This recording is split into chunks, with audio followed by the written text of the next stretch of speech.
Alright, time for another case of Lamplight City.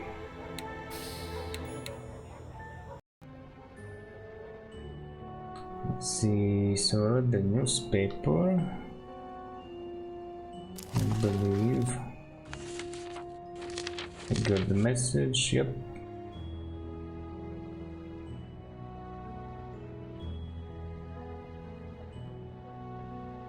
Oh, I'm going right to the address. Okay. Wanna have a talk? Addie? What is it, Miles?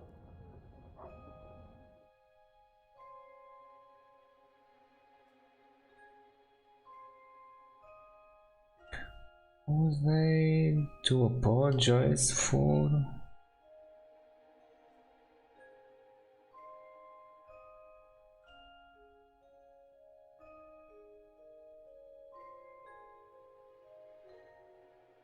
They came late or something?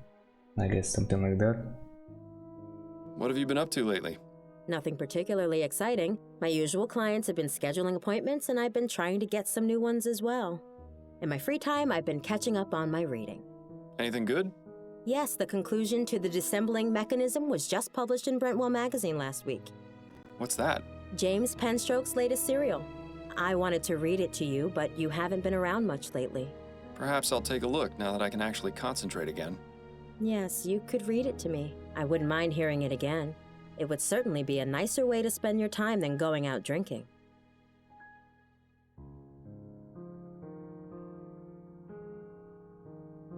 Addie, please know that I'm deeply sorry for my behavior last night. I'll do everything I can to make it up to you. Would you like me to get some new begonias? I don't need pretty flowers or pretty words, Miles. I just want things to go back to how they were. That's really all the apology I require.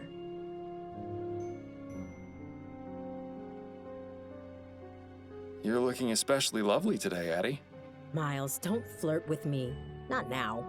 I wouldn't push my luck with her, Miles. She hasn't completely forgiven you.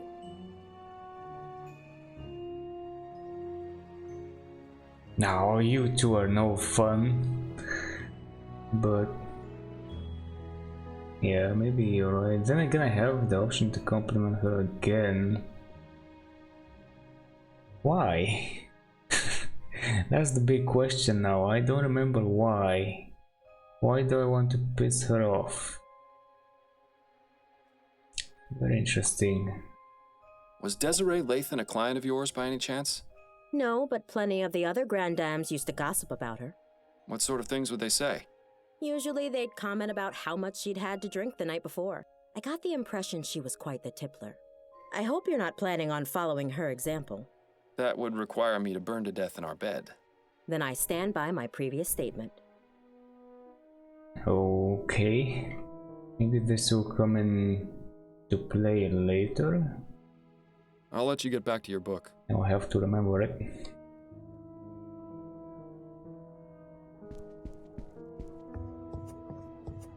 I'll see you later, Addie. I wish you'd let me fix your hair before you go out like that. It'll be fine.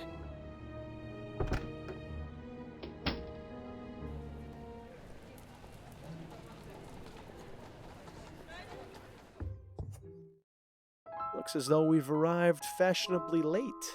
Excuse me, sir, but this is an active crime scene. We can't allow members of the public. Oh, this isn't just any member of the public, Kane.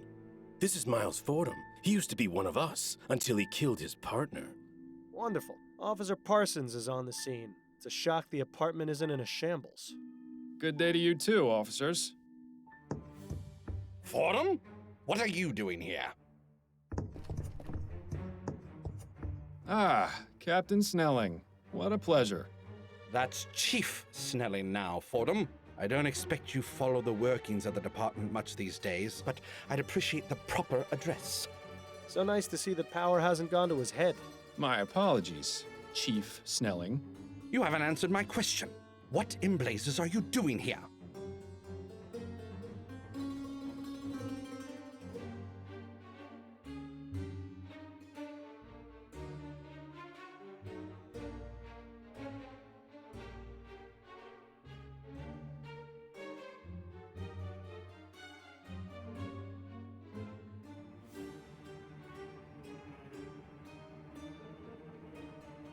Just a social call. I wanted to see what my former colleagues were up to these days.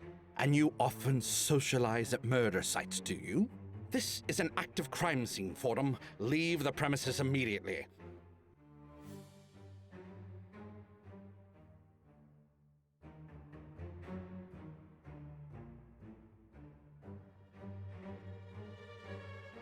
We could solve this case in no time if we work together, you know. We don't need any help, not even from former detectives. Parsons, I'm going back to the station. I want you to report the minute you're done here. Understand? Yes, sir.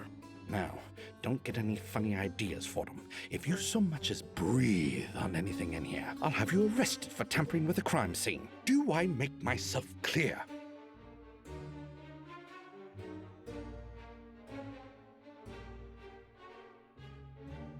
Sure, whatever you say, Chief. Keep your nose where it belongs, or you'll have me to answer to.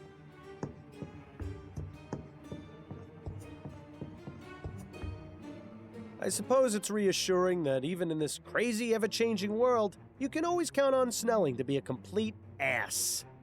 You heard the chief. No snooping around. The sooner you get out of here, the better for all of us.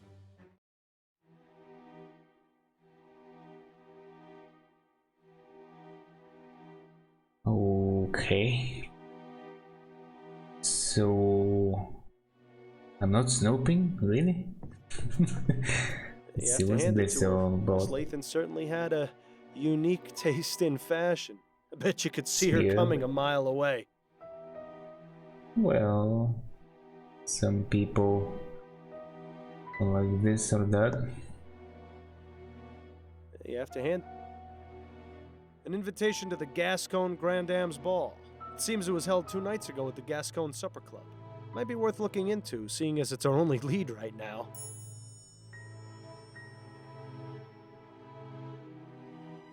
No title. I doubt it's a diary. People rarely leave those things laying out in the open. Can we actually examine it, really? I mean, the quote-unquote murder site is over there, so... No title. Definitely too young to be Miss Lathan. Perhaps a relative?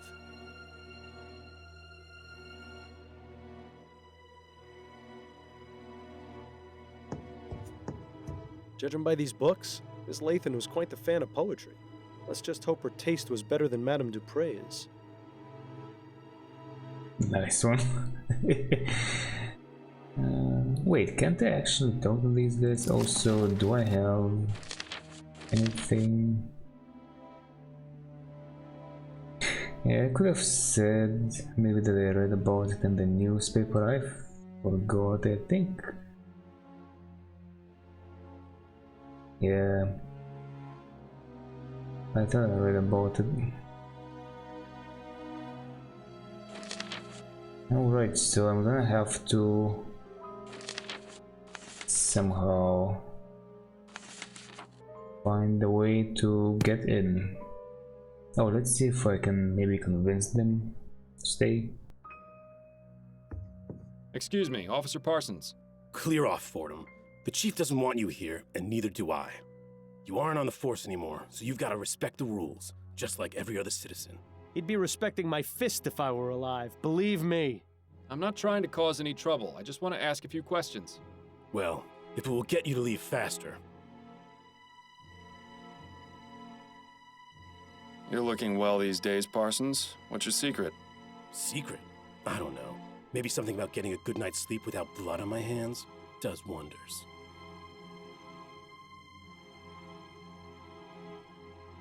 How long has Officer Kane been on the force? I'm not one to gossip, Fordham. That's only the second most hypocritical thing I've heard today. Ask him yourself if you're so interested. What can you tell me about Desiree Lathan? Nothing. Because you don't know? No, because I'm not going to betray Chief Snelling's orders and divulge that information to the public.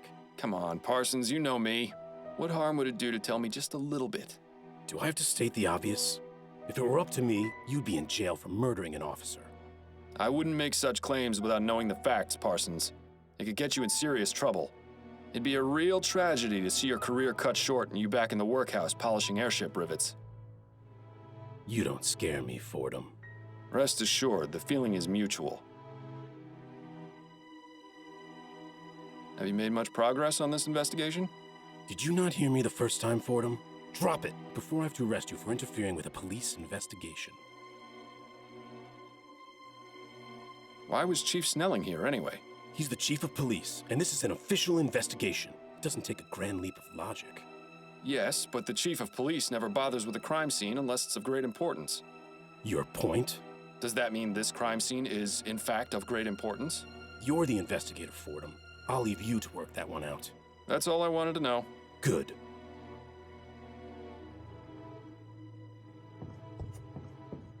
Begging your pardon, officer. Yes, what is it, sir? How long have you been on the force, officer? 2 months, sir. And how's it treating you so far? This is where I was meant to be. That's good to hear. Parsons mentioned you used to be a detective? I was, yes, for 15 years. It wasn't always easy, but I loved every minute of it. Parsons goes on about how he's got his eye on becoming a detective, but I don't know if I'd be able to handle it. Is that right? Yes, he's up for review. I think he's trying to impress Snelling to improve his chances. Parsons wants to be a detective? Now I've heard it all. As if he needed more of a reason to be Snelling's lapdog. Do you enjoy working with Officer Parsons? I don't like to talk about my colleagues, sir. Especially when they're standing right over there. I understand. Perhaps this isn't the right time to be asking. Is there anything you can tell me about Desiree Lathan? I'm afraid not. You don't have clearance in this investigation.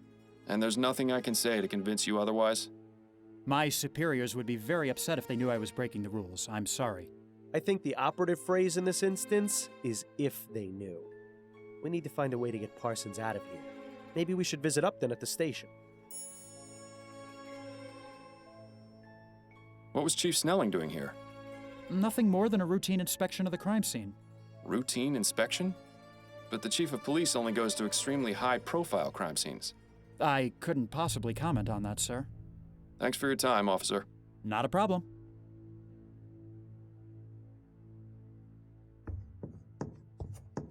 Did it go like this last time, I wonder? Could have, or maybe they have different outcomes.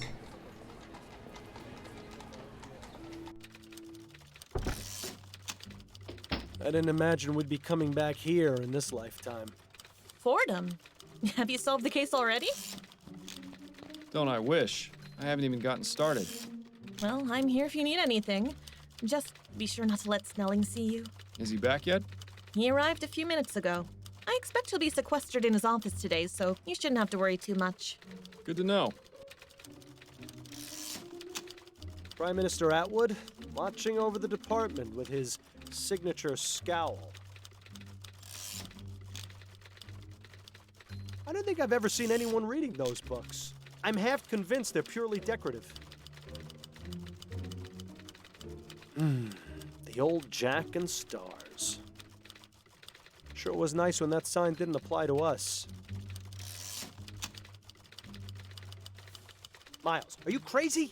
If you go wandering around the department for no good reason, Snelling will have you thrown in the jail.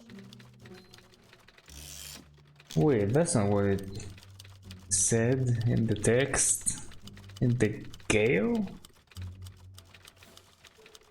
Miles, are you crazy? If you go... Anyway. Got a moment, Upton? Yes, but let's make this quick. Back to work, I see. Yes, well, the coffee shop holiday had to end eventually.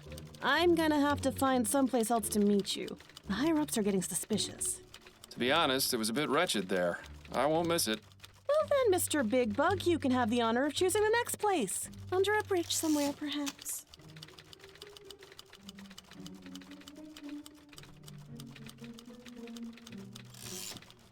Have you been able to find any leads on Bill's death? Have you? Not yet, no. I don't want to get your hopes up, but I may have something. Oh? The man you're looking for, he was burgling a flower shop, right? Yes. I couldn't help but notice that in the last 2 cases you've had, plants have been used to drug people. It may just be a coincidence, but I also think it's something worth looking out for. If it becomes a pattern, there's a good chance it might be related. But 2 different people did the drugging. True, but in both cases, they learned from someone else. It's a stretch, but it's better than nothing. I'll take it into consideration. Oh, not to mention that you happen to give me those cases or information about those cases out of your own will. Like, why would you pick exactly those ones? Anyway. I'm having some trouble with Officer Parsons. You and everyone else who's ever met him. What's the problem? He's keeping me away from the Lathan crime scene. Of course. He's one of the most loyal to Snelling. Any suggestions for how I might get him away so I can look around? I might have an idea. There are several reported crimes that haven't been assigned yet, and Parsons is itching to prove his investigative chops. He'd probably abandon his post for a good enough lead and a chance to impress Snelling. Up to no good. You impress me. Department politics are something of a specialty of mine.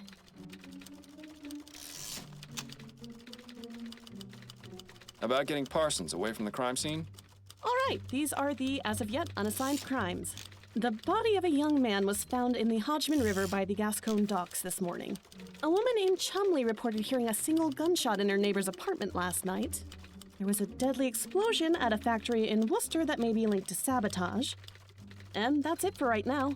Any of those strike your fancy?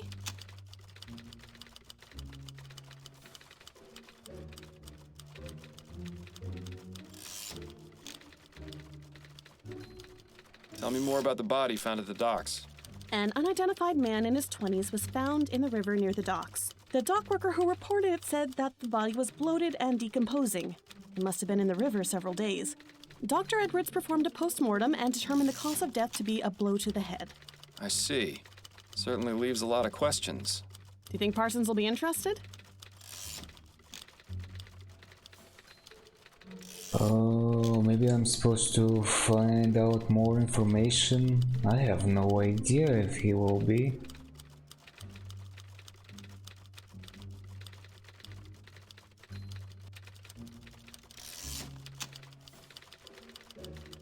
Yeah, maybe we should leave it for the moment.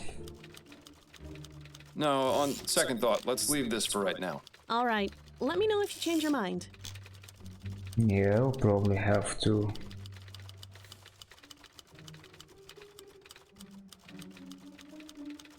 Any updates on the Harris baby? He's back home and doing well thanks to you. I'm glad to hear it. You did an impressive job. I admit I was a bit concerned about how you'd fare after months of taking it easy. But I suppose detective work is like riding a bicycle. It's a guaranteed way to end up with a broken arm.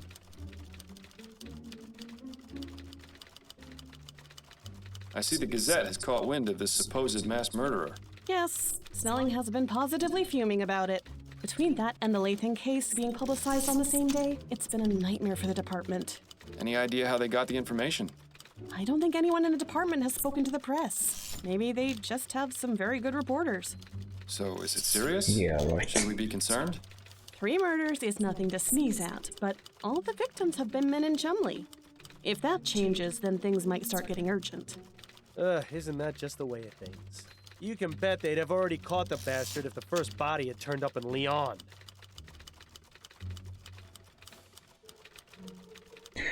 Is it the case? Already? Why not? Have a moment to go over my current case? I'm afraid you're on your own this time, Fordham. The walls have ears around here. Oh, If really? they find out I'm helping you, it won't end well for either of us. Understood. I'll still be here when you've solved it, though. Okay, need me more info on Parsons. That's it for now. Better get back to it then. Got it.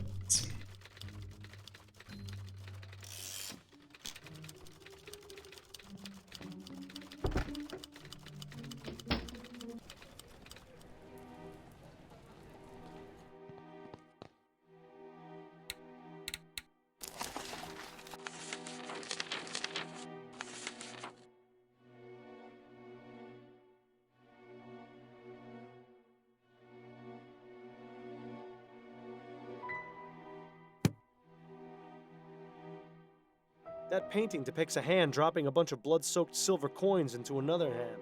Definitely sets the bar for the type of people who come here, I'd say. On second thought, maybe I will need to alternate among the options until he just leaves, because I can check if he has left.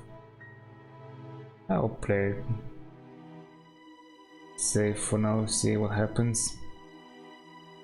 The bridge to Lyon overlooking the House of Parliament. I suppose that seeing that helps the patrons of this club put on airs.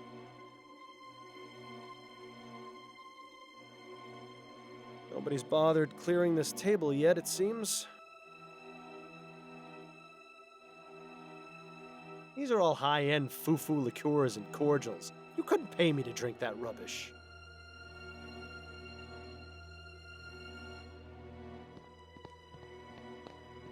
Excuse me, miss?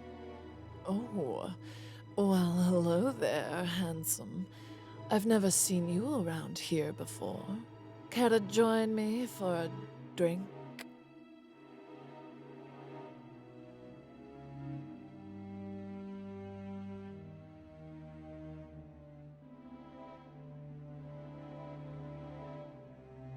A bit early in the day, don't you think? Perhaps I would think, if I wasn't on my third cocktail. Impressive. You may have just met your match. The name's Miles Fordham, and you are? Charlotte Robineau. Pleasure. Would you mind if I asked you a few questions? I suppose not. It would help pass the time.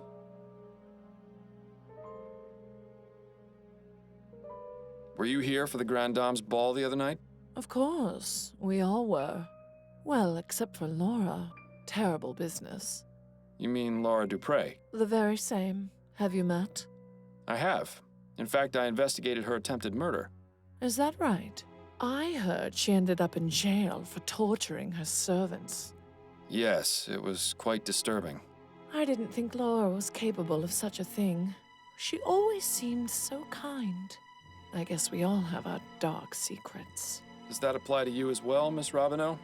If I told you, then it would no longer be a secret, would it? Fair point. Do you know Desiree Lathan? I knew her, yes. When did you last speak to her? Oh, it's been ages. She and I haven't had much to do with each other for a while. Why is that? It's really not important. We just didn't see eye to eye on a few things. Was she at the Grand Dame's ball? Yes, she was. Drinking up a storm as usual. Desi really knew how to enjoy herself. How much did she drink? Oh, I don't know. She used to outmatch me, and I can handle quite a bit. Tell me a little about yourself. Why, Mr. Fordham, I hardly know you. Well, that said, I'm always open to making new friends. Ooh, watch out, Miles. I think she's getting ready to pounce.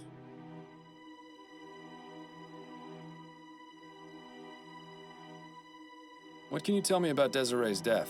Just what I've read in the papers. She burned to death. It's horrible. She certainly didn't deserve to die in such a gruesome way. Did she have any enemies? Anyone who might have wanted to do her harm? No. Everyone loved her. Except you? Mr. Fordham, I said we haven't had much to do with each other. That doesn't mean I didn't care for her. Now please, let's drop the subject. Thanks for your time. I'll let you get back to your drink.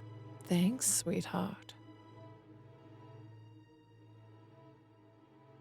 Yeah, I don't think complimenting her is gonna be a good idea. Because my wife probably knows her. They know each other or something like that. Also, I might as well go back and ask her about stuff like this. Home at last. It's always nice to see you walk through that door. Addie? What is it, Miles?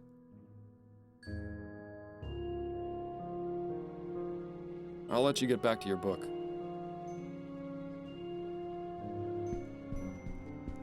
Okay then. Have a lovely day, Addie. Goodbye, I- dear. Love you. Love you too. Alright, nice start. I guess I'm gonna have to compliment somebody. Let's see how this goes.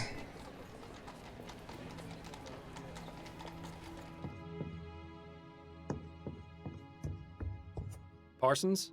What is it, Fordham? I hear you're looking to become a detective, is that right? Yes, that's right. Shouldn't be a difficult bar to clear, given the caliber of some former detectives. The process isn't easy, you know. You have to prove you're the best of the best. Don't think I'm not aware of that, Fordham. I'm just saying, standing around here isn't going to do you any favors. I know that. First chance I get to shake this grunt detail for a shot at some real investigation, I'm all over it. Parsons' eagerness might be something we can use to our advantage. That's all I wanted to know. Good. Nothing new to ask him about right now. Well, we already knew about this. What the hell? Alright then, I'm gonna have to try them one by one.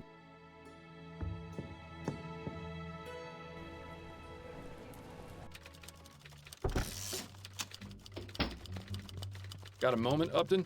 Yes, but let's make this quick. About getting Parsons away from the crime scene? All right, these are the, as of yet, unassigned crimes.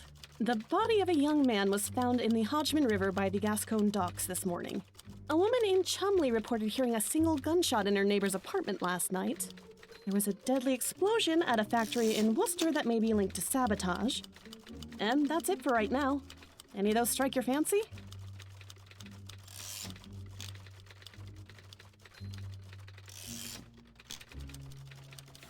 Tell me more about the body found at the docks.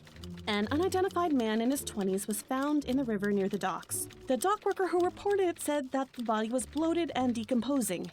It must have been in the river several days. Dr. Edwards performed a post-mortem and determined the cause of death to be a blow to the head. I see. Certainly leaves a lot of questions. Do you think Parsons will be interested? Sounds good. Let's go with that one. All right, I'll send out the report as soon as we're done talking. That's it for now. Better get back to it then.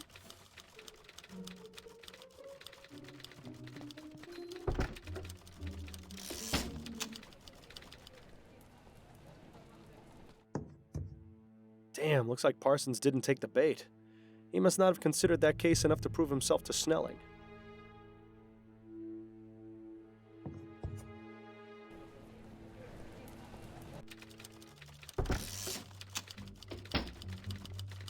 Got a moment, Upton? Yes, but let's make this quick. Unfortunately, Parsons didn't take the bait. Nothing worse than a picky investigator. I wish more people were like you. Thank you? All right, these are the, as of yet, unassigned crimes. A woman named Chumley reported hearing a single gunshot in her neighbor's apartment last night. There was a deadly explosion at a factory in Worcester that may be linked to sabotage. And that's it for right now. Any of those strike your fancy? Give me the details about the factory explosion. The owner of the Hawkins Steelworks reported an explosion at his factory that killed 2 of his workers. He says he's been getting several threatening letters about his current project. And so he suspects someone has sabotaged the operation? Yes, likely the Redites. Do you think Parsons will be interested? Sounds good. Let's go with that one. All right, I'll send out the report as soon as we're done talking. That's it for now. Better get back to it then.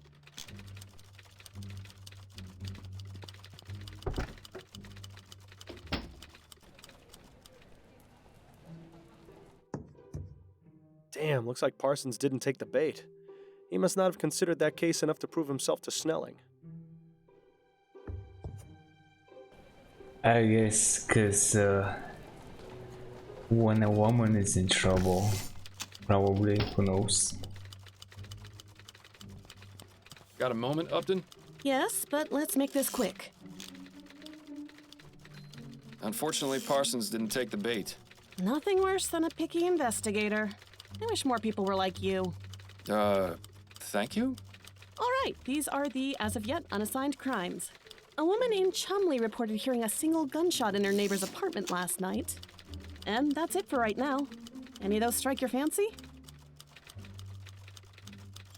Let's hear about the gunshot. Ethel Williamson reported hearing a sound she described as a single gunshot coming from her neighbor's apartment last night. She said she had been hearing arguments over the past several weeks, and there may have been domestic violence involved. When she knocked on the door, she got no answer, but she said she noticed the distinct smell of flowers. Intriguing. Do you think Parsons will be interested? I don't know, but I kind of am. Sounds good. Let's go with that one. All right, I'll send out the report as soon as we're done talking. That's it for now. Better get back to it then.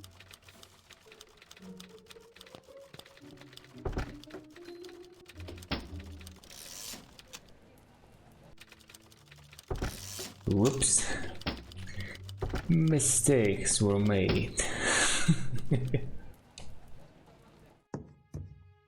Looks like Parsons took the bait. Now maybe we can finally have a look around the crime scene.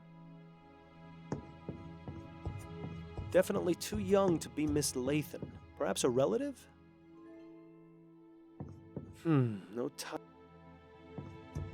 Begging your pardon, officer. Yes, what is it, sir?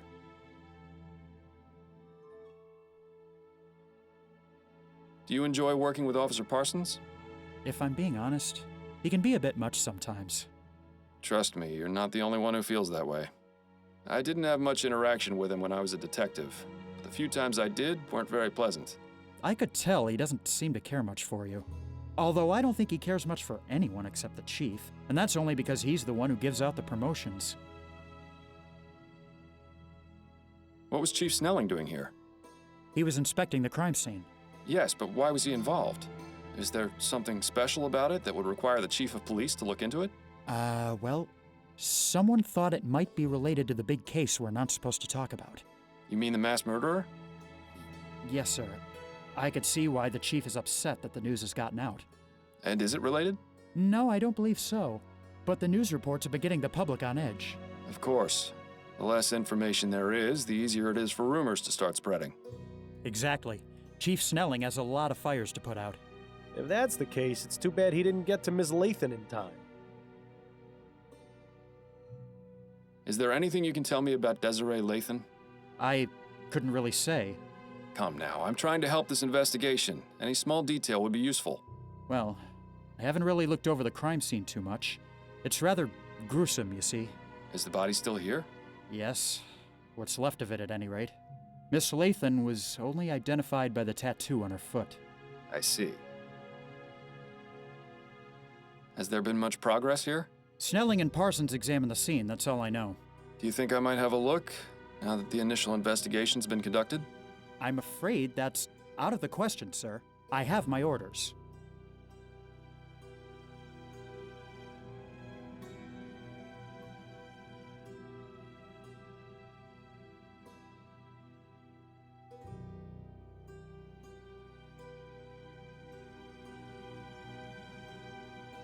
I'll be in and out before you know it. I'll leave no more trace than a ghost. If Parsons were to catch you, my career would be over. Trust me, you won't be back for some time. I swear on my honor as a former member of the New Britannia Police. All right, I suppose you can go in for a moment, but please be quick about it. Thank you, Officer Kane. I promise this will stay between us. I just love rookie officers. They're so gullible. I once got one to shine my shoes for a week after convincing him it was department policy. Good times. Thanks for your time, officer. Not a problem.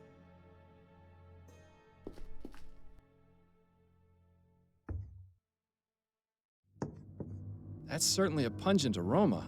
I can see why the officer stuck to the living room. Surprisingly modest quarters for a grande dame. You'd never guess she could buy out the likes of you and me 1,000 times over.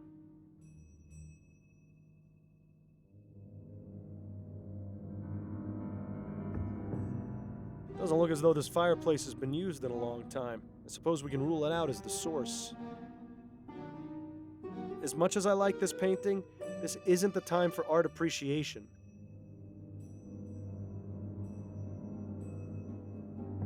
It looks as though Miss Lathan was in the middle of writing something. It's an article for Brentwell Magazine. Igniting the fires within. A bit on the nose, wouldn't you say? Classic Brentwell. They have a reputation for making their writers go to extremes for their articles, all for the sake of entertainment.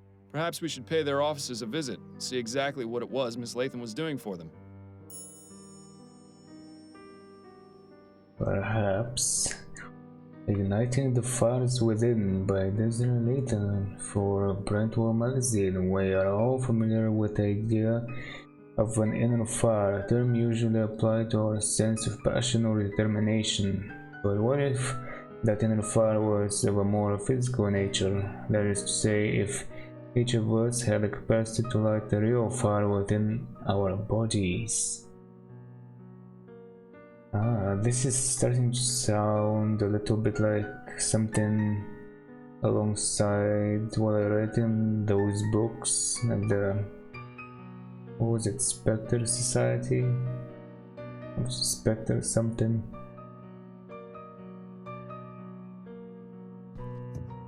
Some crumpled up letters. They look to be of the romantic variety. They're from the same person, one Peter Andrews. It's always sad to see a case of unrequited love. I'm thinking we should find out who this Peter Andrews is. Good idea. Now, are you finally willing to admit that looking through rubbish does yield results sometimes? Fine, you win. But I don't think I envy your prize. Well, be that as it may, let's see, what do we have here? July 15th, 1844. Dearest Desiree, I offer you my heart, though I am sadly unable to offer you my hand. All that circumstances were different. Why must life and love both be so cruel? I must continue to love and admire you from afar. I can only hope these feelings are mutual. Love, Peter. The other one is from September 27th, 1844. My dearest Desiree, once again I must declare my love for you. Though you have not yet responded to any of my letters, I maintain hope that you care for me as I do for you. I remain ever faithful. Call upon me and I will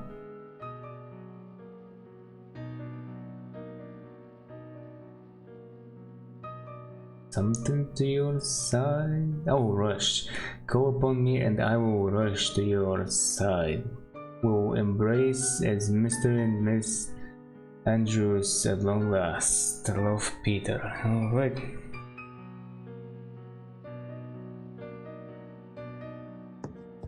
That's a nice portrait of Miss Lathan. Too bad it was damaged by the fire. The area where the artist's signature should be has been singed and is unreadable. Too bad. But the date is still legible. It's from this year.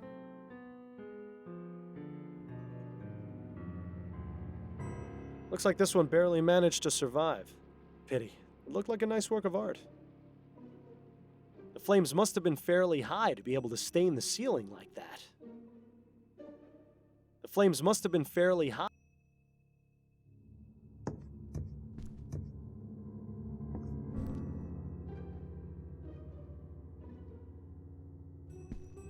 That's a nice portrait of Miss Lathan. The area. But the date is.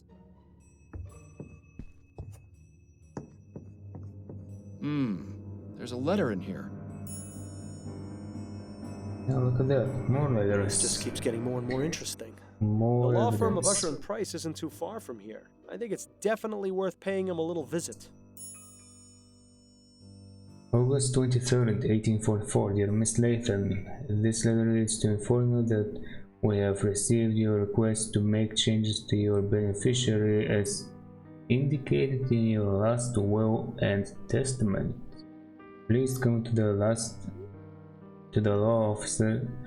Please come to the law offices of. What was that? Something and Price and at 72.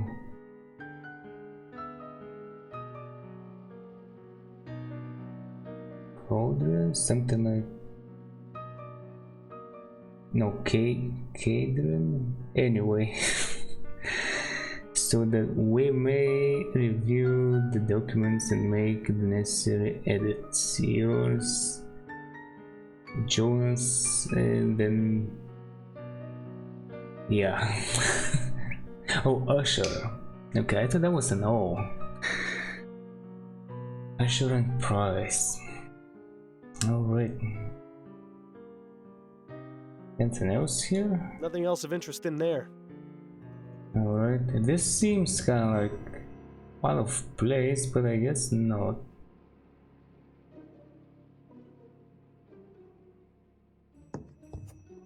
Odd. Another pile of ashes under the bed. Looks as though whatever she kept underneath got burned too. Or it could be that whatever was under the bed is what caught fire in the first place. Although, there's no evidence of what started it. All that's left is a small piece of cloth. Might as well take it. The cloth appears to have some oily residue on it. Interesting.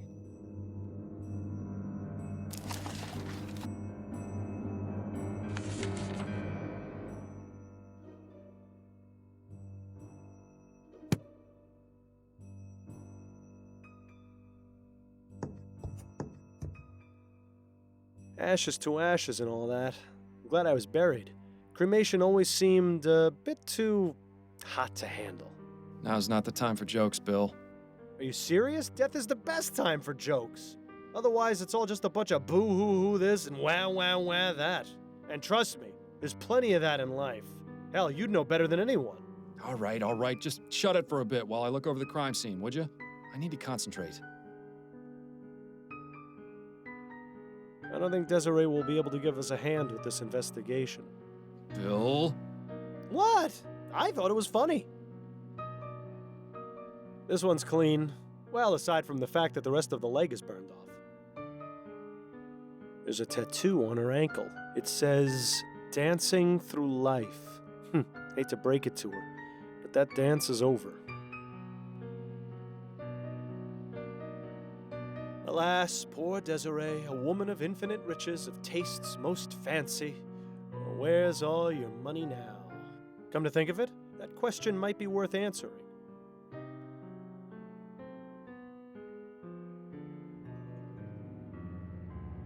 Ugh, greasy, fetid, stinking ashes. Who knew the human body was capable of producing such a disgusting byproduct? I'm surprised the coroner hasn't taken the body away yet. Probably because there isn't much of a body left to take. Either that or Dr. Edwards knows better than to deal with something like this. That's extremely unlike him. He'd jump at the chance to examine this body. Perhaps we should allow him the pleasure. I hope you're not suggesting what I think you're suggesting.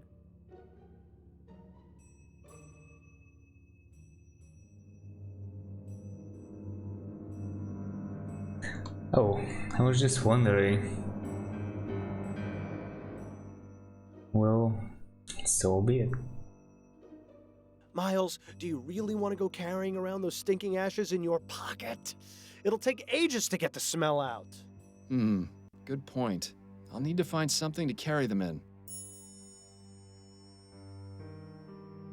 Oh, really? Oh, I have only this burnt cloth. I guess that's not gonna do.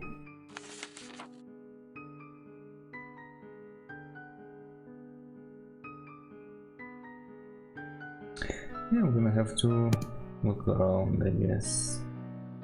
We actually also didn't get to see the tattoo. I don't see anything else here. Wasn't there? The teeth have been preserved, the hand as well. I don't think Desiree will be... Bill? What?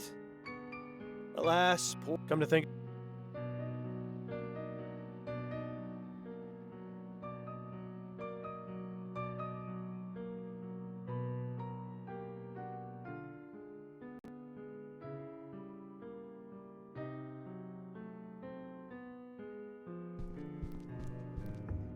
Doesn't look as though this fireplace has been used in a...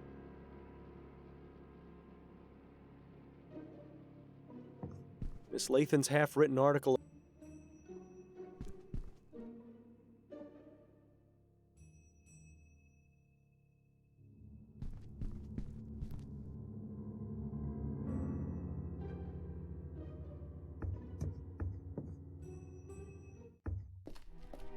Was there someone else in the room just now? I thought I heard you talking. Oh, no. It's just sometimes I think aloud when investigating crime scenes. I see. Good save. We don't need any more police officers thinking you're insane. Oh yeah, definitely. It's not like he called your name out or something like that. No way.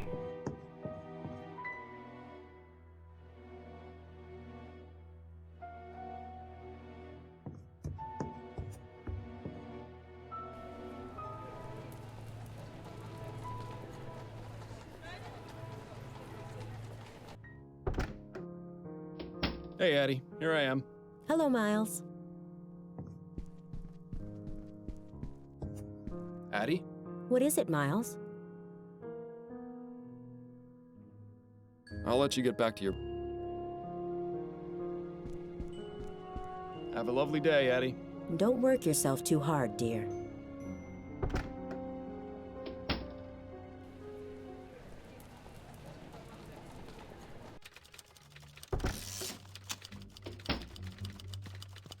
Keep up the good work, Upton. I might have some more questions later. I have no doubt you will. Oh wow, so she's not helping me anymore. Oh, that's a shame.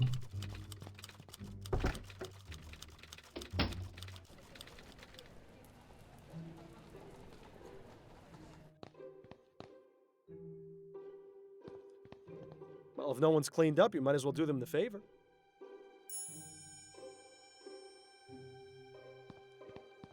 Miss Robineau? Oh, it's you again. Have you come to ask me more questions? Yes, if you wouldn't mind. No. Be my guest. Is the name Peter Andrews familiar to you? Peter Andrews? Is he still around? I'd be able to tell you that if you told me who he is. He's desperate. That's who he is. A lovesick fool who is obsessed with Desi. Sent her love letters all of the time. Would you know where I can find him? Why would you want to? Because I want to question him about Miss Lathan's death. I suppose that makes some sense. All I remember Desi telling me is that he worked at the Bank of Vespuccia, a clerk or some such. Imagine. Thank you. That's very helpful. Thanks for your time. I'll let you get back to your drink. Thanks, sweetheart.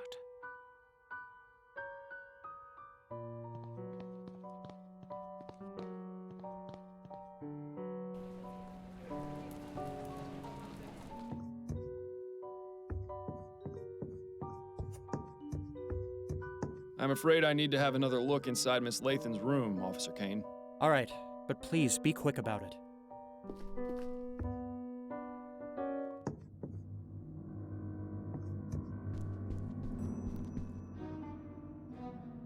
Oh, Miles, really? You're going to carry the ashes around in a pewter mug? It's vital to the investigation that we find out exactly what happened to the body. If anyone can tell us for certain, it's Dr. Edwards. Fair enough. I suppose this isn't the most unpleasant thing you've carried around before. Remember that time we had to go looking for that murder victim's missing head? I'd really rather not, actually.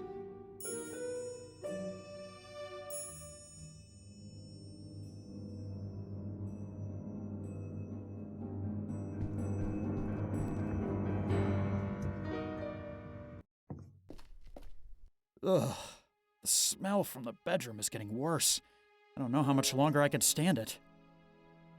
Nothing new to ask him about right now.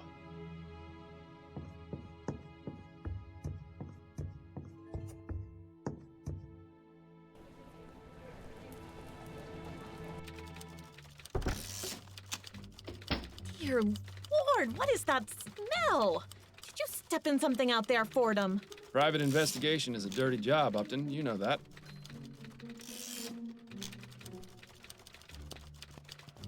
Miles, are you crazy? Got a moment, Upton? Yes, but let's make this quick. Would it be possible for me to access the mortuary? The mortuary? What for? I'd like to consult with Dr. Edwards. All right, but be careful. Make sure you don't let Snelling see you back there. That's it for now. Better get back to it then. Pretty sure that connects Upton to everyone on the police network, including Giles at the jail. Lucky her.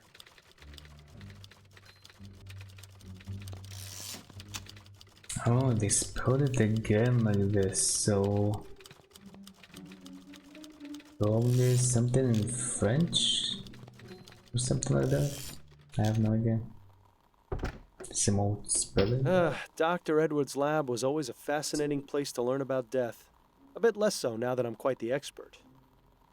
Oh, did I miss cleaning up some bit of that last corpse? Well, now this will be fun. Oh, Fordham, There's a what bunch brings of you down here? stuff Hello, here. Edwards. I was wondering if I could pick your brain. Yes, of course. There's one in a jar over there, and I may have another one around here somewhere. Nice. That coroner humor never gets old, does it? Anyway, let me know what you want to discuss. This fellow's not going anywhere.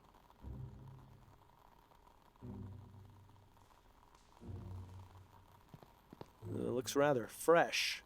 There's a plaque at the base of the jar that says H. Putnam. Well, at least he died with a smile on his face. Sort of.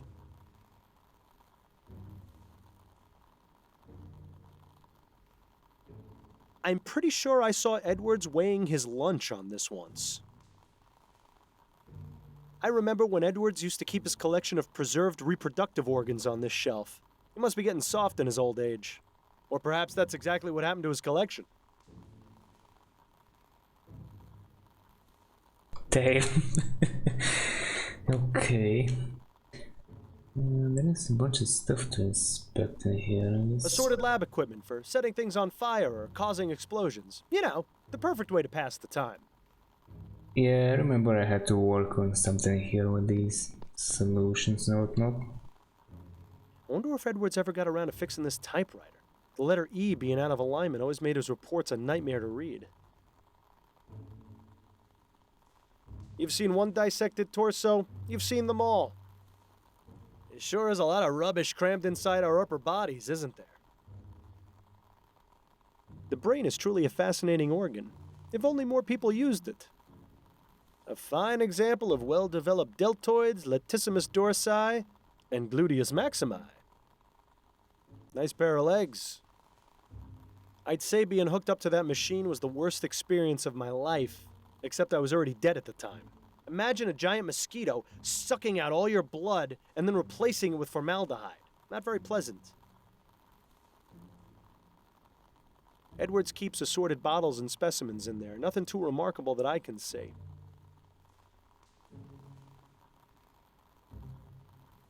This provides the room with just the right amount of heat, unlike the incinerators in the crematorium.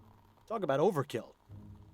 It's important to keep your hands clean when dealing with dead bodies. After all, you never know where they've been, until after the post-mortem exam anyway.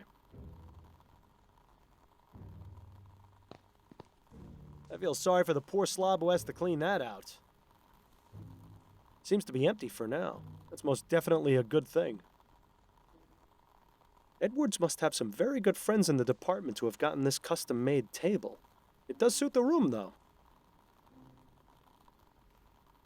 Not a stitch of clothing on him, as if having your torso ripped open and poked around inside weren't bad enough.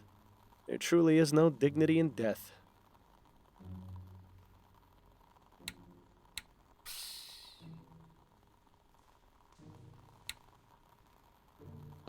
Pardon me, Edwards. Yes? Keeping busy down here, Edwards? Oh, you know me. I've always got my hands in someone. Edwards always did have a way with words. This postmortem was just a formality, really. The victim died of a gunshot wound to the head. Last week, though, we had a real kicker. An old man was brought in, and though he appeared quite dead, I was told that he'd been in a trance for over half a year. Apparently, he was hypnotized right at the point of death, and somehow managed to remain alive, in a fashion. In any case, when I began performing the exam, his entire body decayed into a putrefied mess within minutes. It was fascinating. Should you really be giving me these details, Edwards? Oh, hell, I don't mind telling you, Miles. It's not like you're going to go tell Snelling. Besides, you're the only one who's come to see me all week. Dead people make lousy conversationalists. Hey, I take offense to that statement.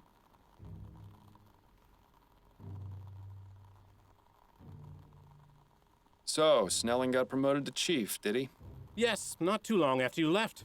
Personally, I think he took advantage of your situation to change things around here. Was it really that much of a shock? Bill and I weren't exactly the most well-liked detectives on the force.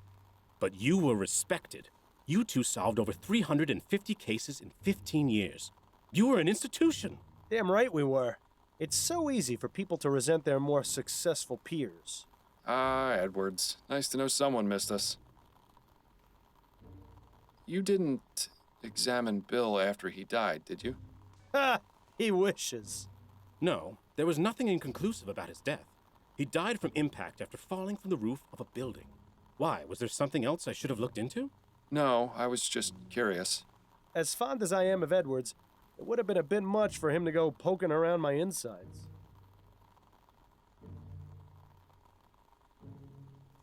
I found this piece of burned cloth at the crime scene. Could you take a look at it for me? What do you need me to look at exactly? It appears to have some oily residue on it. Interesting. I'm afraid I have my hands full right now, but you can feel free to use my workbench if you'd like. To do what exactly? Surely they taught you something about basic chemical analysis when you worked here. Yes, well, I always let Bill handle the more technical aspects of our cases. A real pity I'm not around to help you anymore, isn't it? But I'll have a look and see if something comes back to me. I've got these human ashes from a crime scene. Straight to the point. I knew I liked you for a reason, Fordham. Who do they belong to? Desiree Lathan. She was a Gascon Grande Dame. Oh, of course. I heard about that case. She was found burned in her home, wasn't she? That's right. I meant to go over there later today. Well, then I suppose I've saved you the journey. Would you have a look at these? Does this mean you're officially on the case? Not as such. In fact, I'd appreciate it if you didn't mention I'd been here. Ah, clandestine operation. Sneaking around under Snelling's nose. I don't have much of a choice. I'm pretty much persona non grata around here these days. Well, you're always welcome in my mortuary. Preferably while still breathing, of course. Anyway, I'll just take those ashes off your hands. I'm sure your social life will soon improve. Yes, I was making quite the impression. This is an interesting choice of container. It was either that or carry them around in my bare hands. Well, I'm a bit busy right now, but I should have something for you within the next couple of hours. But you do realize the information won't be exclusive to you. I'll have to pass it on to the detectives on the case. Naturally. That just gives me more of an incentive to work quickly. Thanks. That's all I needed to know for the moment. Anytime, Fordham.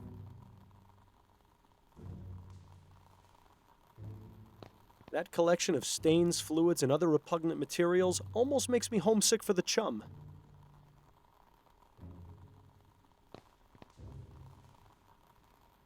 It's been ages since we got to do any type of chemical analysis. This will be grand! Dr. Edwards, could you remind me what it is I'm meant to be doing? Yes, of course. Go ahead and get as much of that oily residue from the cloth into the petri dish.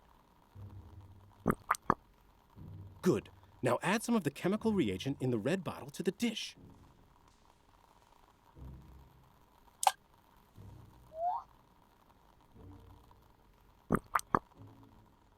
Aha! The oil turned orange. Yes! The reagent has caused a chemical reaction and changed the oil's color. Isn't science fun? Quite. But how does this help me? I have some samples of the most common types of flammable oils on the shelf. Go ahead and add them to the test tubes. Good. Now simply check each one with the reagent to see if you can find a match. And if I don't find one? Then I suggest going out and looking for more oil samples.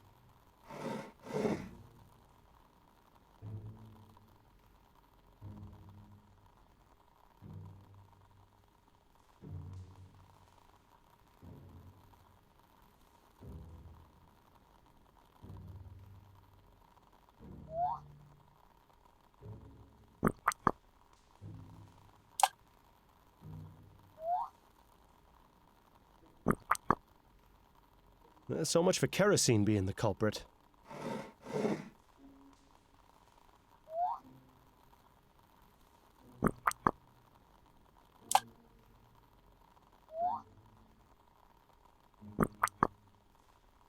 Well, oil be damned. Looks like that's not a match. Oh, you love it.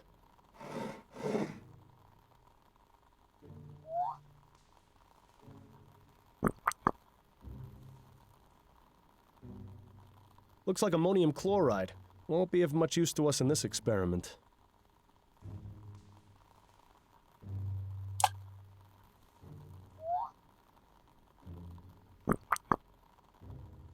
Too bad, I would have bet on it being coal oil.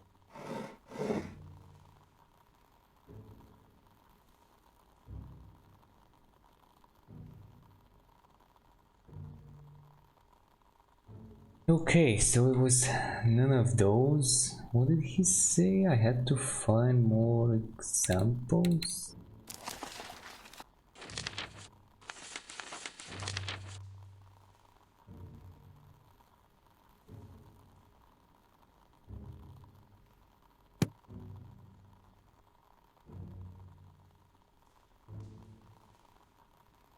Oh, wait, can I combine two of these?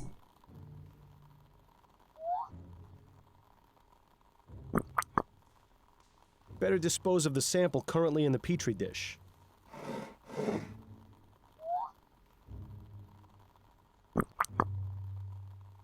Looks like a Unless you plan on burning this place down, it's probably not a good idea to leave the oil exposed to the elements.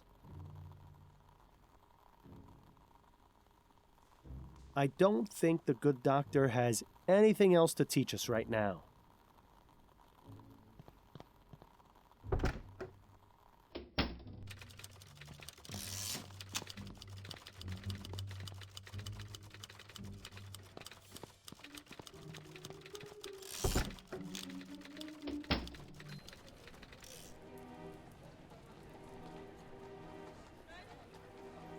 Okay, so I'm gonna have to find some more examples.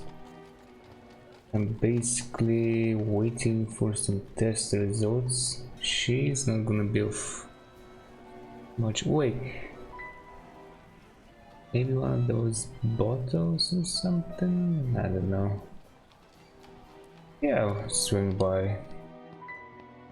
See if I can take something else. It does not seem like it. Ask her, maybe she knows something more. Miss Robineau? Oh, it's you again. Have you come to ask me more questions? Yes, if you wouldn't mind.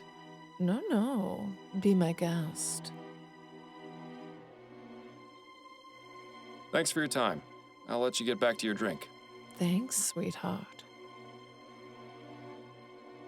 Okay then. What is she having?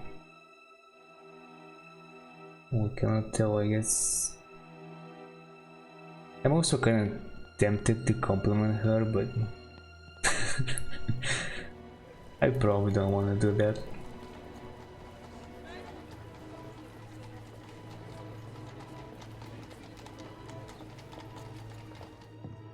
Mr. Fordham. Ah, Mr. Dupre. Good to see you again. Is all well with you? Absolutely. Everything is wonderful.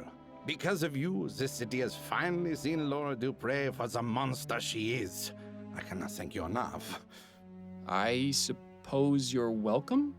Now then, is there anything I can help you with? Yes, I'm looking for Peter Andrews. I was told he worked here. That's right. His desk is just over there. Thank you, Mr. Dupre. Lovely seeing you.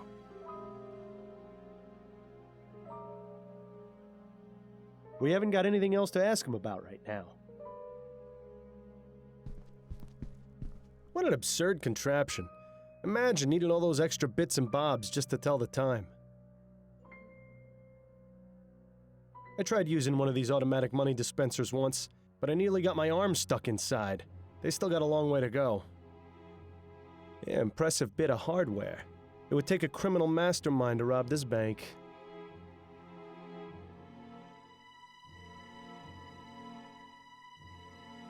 Mr. Andrews. Yes? Miles Fordham, private investigator. May I ask you a few questions? Yes, I suppose that would be fine. Have a seat. I'd rather stand if it's all the same to you. Now then. Exactly what is your role here at the bank? I'm the manager. I handle the new accounts, organize finance, that sort of thing. Have you been here long? Coming up on 17 years. Is this at all relevant to your investigation? Anything could be, Mr. Andrews. Do you know Desiree Lathan? Desiree Lathan? No, I can't say the name rings any bells. You say you don't know Miss Lathan. Would you care to explain these? Why are they crumpled up? Did she throw them out? And why do you have them? I just love catching people like this. Relax, Mr. Andrews. Let's take this slowly. Now, I can assume by your reaction that these are your letters? Yes, they are. So why did you lie about knowing Miss Lathan? I promised my wife I would cut off contact. But you clearly didn't. The most recent letter is from 2 weeks ago. Did she hire you? Your wife? No, that's not why I'm here. Ah, well, that's somewhat of a relief then. So your wife knows about your correspondence with Miss Lathan? Well, I don't know if you could really call it correspondence. Desiree never wrote back. But yes, Peggy, that is to say, Margaret found out shortly after we married. Exactly how many letters did this bounder send, I wonder? At first, I tried to make it out that she was just a friend, but she found one of the more intimate ones while I was writing it. I see. And what was her reaction? What do you think? I still have the scar from the glass that she threw at me. You're still married? Oh, yes. Margaret comes from a very strict Catholic family.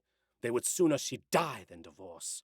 It hasn't been easy. She makes sure to take full advantage of the situation, always buying herself the most expensive jewelry and spending a fortune on food for those wretched cats.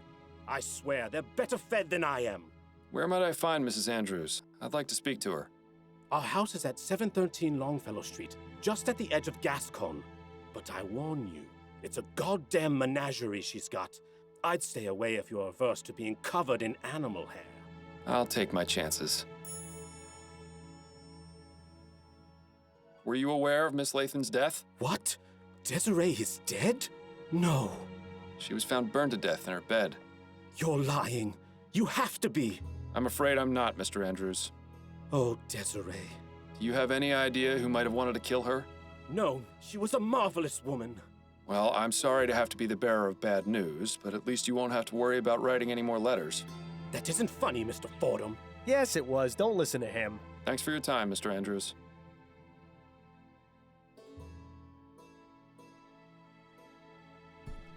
We haven't got anything else to ask him about right now.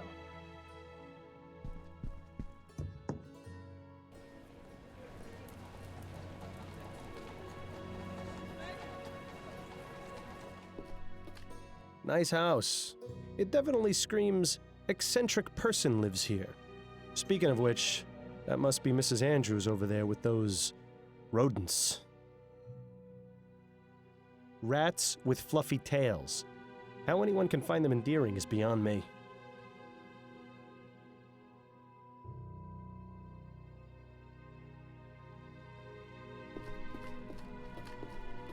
Excuse me, Mrs. Andrews? May I help you? I'm Miles Fordham, private investigator. I was hoping you could answer a few questions. All right then. Don't worry, my darlings. Mommy only needs a moment to speak to the nice man, then I'll give you all the nuts you can eat. My little friends just adore nuts, Mr. Fordham. Guess that explains why squirrels are so attracted to her.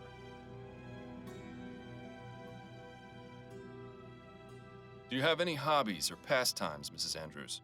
Well, of course. I do a bit of knitting and I take care of my pets. I take it you're fond of animals? Oh, yes. I just love animals. Most prove to be better company than people. Is that right? Well, consider this, Mr. Fordham. Animals can't betray you or lie. Uh-oh, I don't like where this is going. My furry little companions would never hurt me, unlike several humans I could name. Who are these companions, exactly? Why, my darling little kitties and squirrel friends, of course. Your squirrel friends are quite tame. Oh, aren't they just the sweetest? And so smart, too. When I feed them, they come up and put their little paws on my hands as though they were giving me little squirrel hugs. And the way they look into my eyes, I can almost hear them saying, Thank you for the nuts. Well, at least you can be grateful that it's only my voice you hear and not some rabid squirrels. Tell me about your cats. They're the most wonderful little dears. Do you have any pets? Afraid not. My wife isn't too fond of cleaning up after animals. Pity. Cats make wonderful pets. They're good company and are independent, unlike dogs. Edgar and Hubert are my pride and joy. I give them only the best of everything, and they in turn give me their unconditional love. That's delightful. I used to have a wonderful cat named Tobias, but, oh, he had an unfortunate accident. That's why I never let my two angels out of the house. What happened to Tobias the cat? Oh, I really rather not talk about that. It wasn't my finest hour.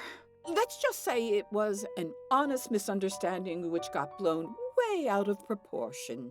Well, now I just have to know what happened. I hate it when people tease gossip and don't deliver. Did you know Desiree Lathan? Not personally. I never met her, but I knew exactly who she was. And who was that? A miserable drunk. Always going out and getting liquored up at her so-called socialite balls. They try to make them seem so fancy and high class, but it's really just a bunch of bitter old hags getting together to gossip about each other. With that kind of lifestyle, it was only a matter of time before it caught up with her. Do you happen to know anything about the circumstances surrounding the death of Miss Lathan? I read in the paper that she was burned to death. In her bed, wasn't it? That's right. Do you have any idea how that may have happened? Well, I already told you she was a drunk. Maybe she came home plastered and decided to smoke in bed. I'm rather surprised she was sleeping alone. That woman got around, if you know what I mean. She certainly seems to know a lot about Desiree for someone who claims to have never met her. Thank you for the chat. It was very enlightening. Oh, my pleasure, Mr. Fordham. Now, if you'll excuse me, I need to get back to tending to my little darlings.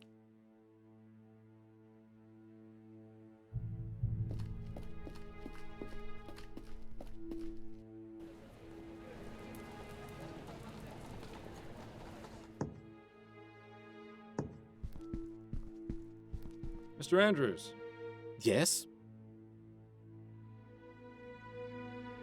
Is there anything you can tell me about your wife's old cat, Tobias? Oh, God. There's a name I was hoping never to hear again. She loved that cat. I'm sure she would have married it instead of me if she could. Mangy little bastard was always leaving a mess and knocking things over, but he was Peggy's little angel. Then one day I'd had enough, so I let him outside, and... Yes? The stupid thing managed to get itself killed. Then things got ugly. How so? Peggy got a bit carried away, and... Well, let's just say I never imagined a cat could earn someone a criminal record. The plot thickens. Or perhaps sickens. Thanks for your time, Mr. Andrews.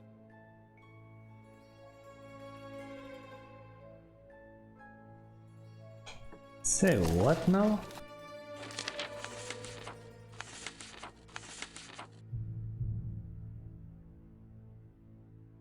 Oh, yeah, I can ask, because I was like, if I ask her, she's not gonna tell me. But I could ask at the station, that's right.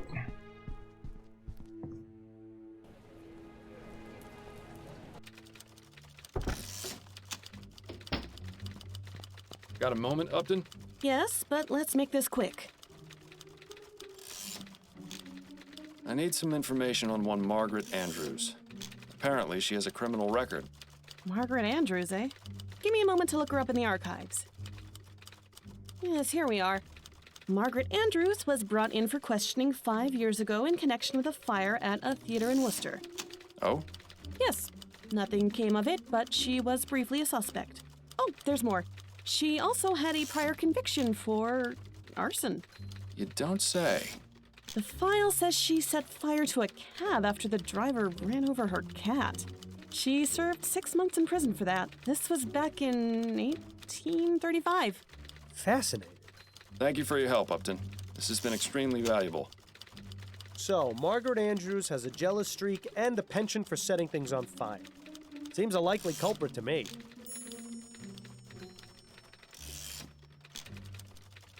That's it for now. Better get back to it then.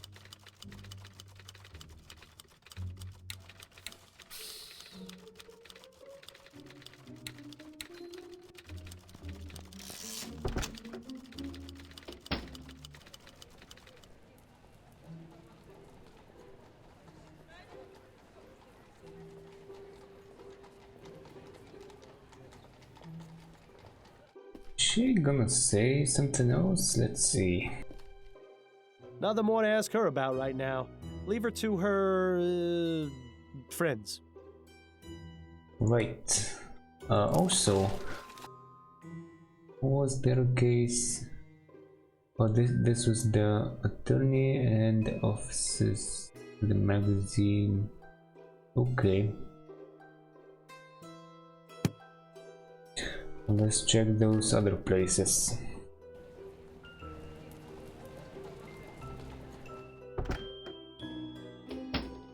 Good afternoon, sir.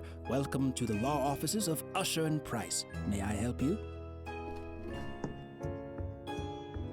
Yes, good afternoon. My name is Miles Fordham. I'm a private investigator and I'm looking for Jonas Usher. Oh, I'm sorry, sir, but Mr. Usher is not seeing anyone today. If it's a matter of urgent legal importance, you could see Mr. Price.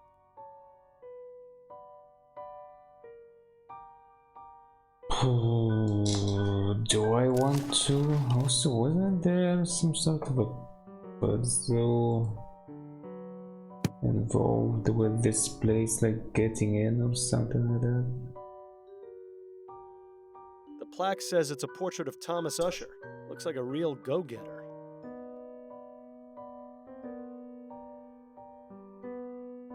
That pipe really clashes with the rest of the decor in here.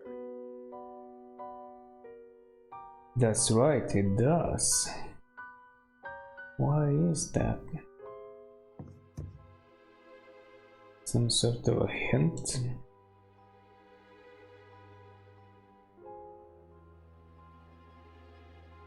Begging your pardon, sir. Yes?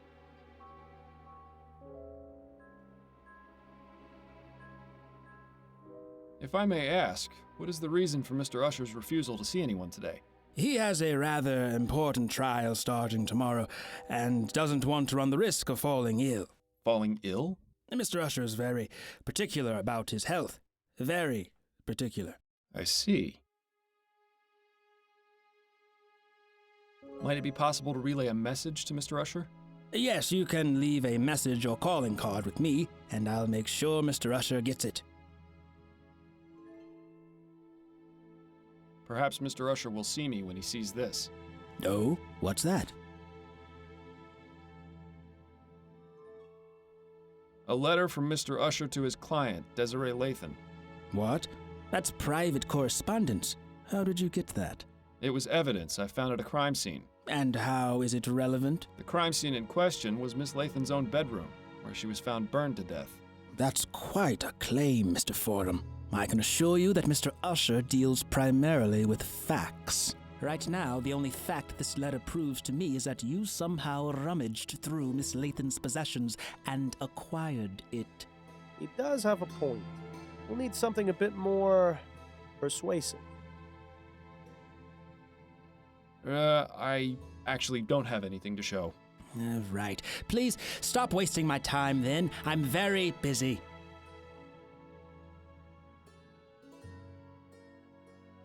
Sir, it is of the utmost importance that I speak with Mr. Usher. And as I said, he isn't taking visitors today. But it's in regards to his client, Desiree Lathan.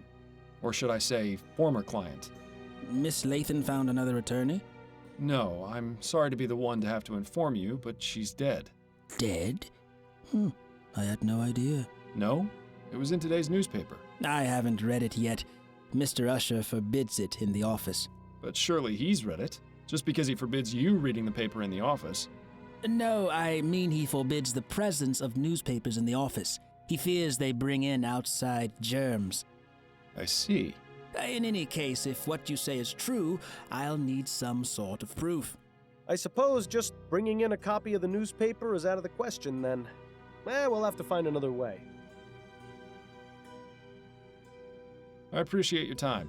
Enjoy the rest of your day, sir. Okay. So I'm going to have to solve this somehow.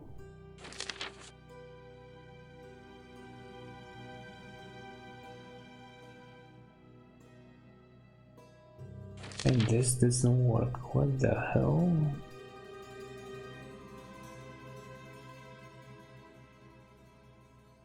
Like maybe some sort of a statement from the police station, or would that be good enough for him? I have no idea. Oh, so I could try this for fun. It would be unwise to barge into Mr. Usher's office having been told he isn't seeing anyone today. We need to find a way to make him change his mind. Okay then, looking for more clues to this.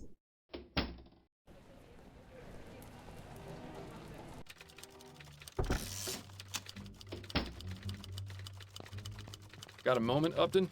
Yes, but let's make this quick. That's it for now. Better get back. Okay, so it's not this. The guy is probably not done.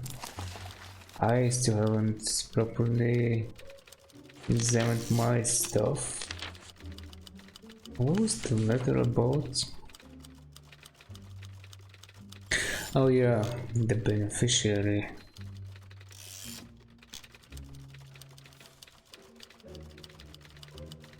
Cymon Street.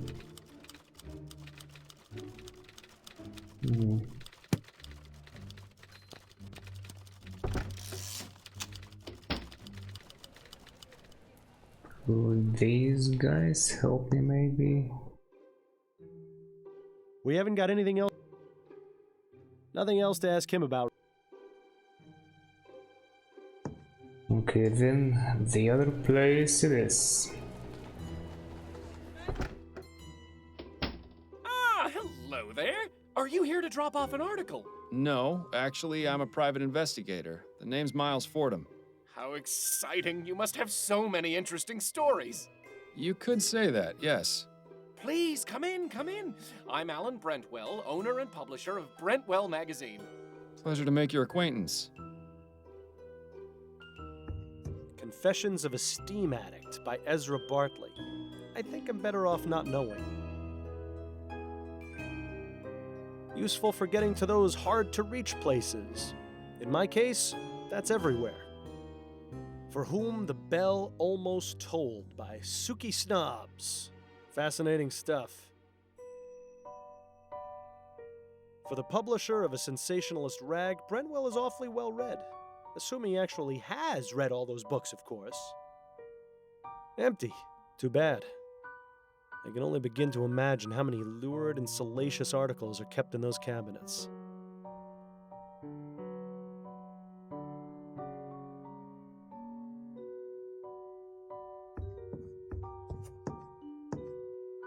I have some questions for you, Mr. Brentwell. Wonderful! It's so seldom I get to answer questions. What made you decide to start this business? I always wanted to be a journalist. I never had much luck with any of the local papers, though. So I decided to start my own. I admit it's not exactly what I wanted, but I like to think Brentwell Magazine has found its own unique voice. Voice? More like a gurgling scream. Tell me about Brentwell Magazine. We're a monthly publication focusing on both fiction and non-fiction pieces. Ah, yes, you're publishing that serial, aren't you? The Dissembling Mechanism? You're a subscriber! Tell me, what did you think of the conclusion? Quite astonishing, wasn't it? I haven't had a chance to read it yet, I'm afraid. Ah, then I won't say any more about it.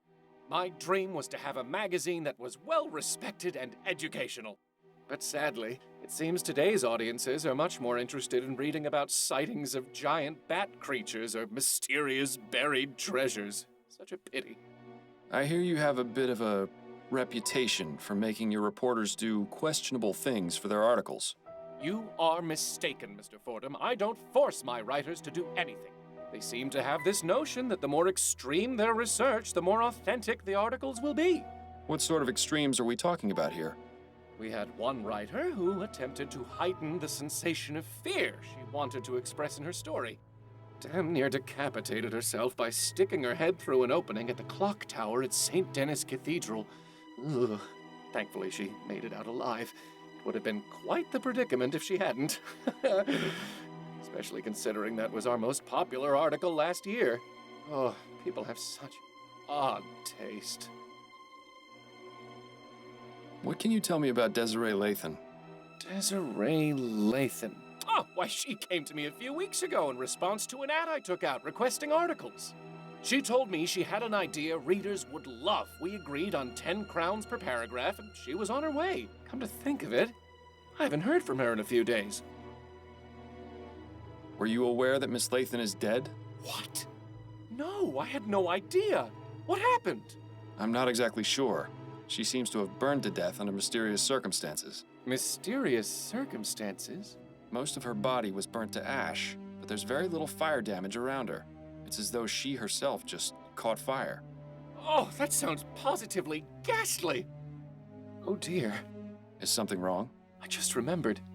The article she was writing, dear God, I hope she didn't go too far with her research. What exactly was Desiree's article about?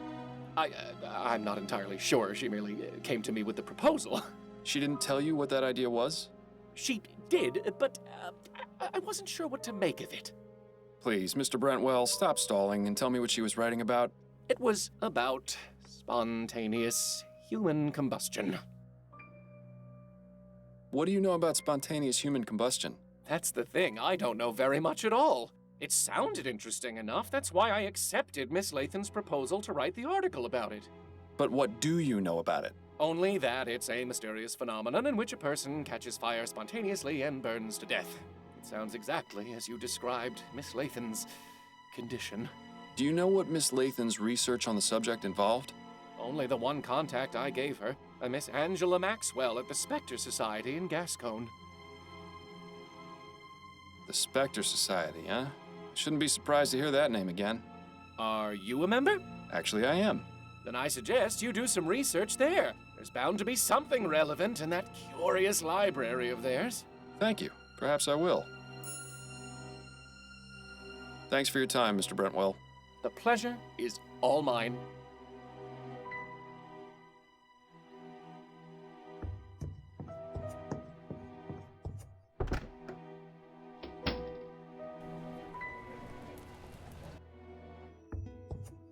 Welcome back, Mr. Fordham. There's quite a few members in this group. Wait, really? So we're not looking at it anymore? Okay. Oh, it was this place, and let me look at it again.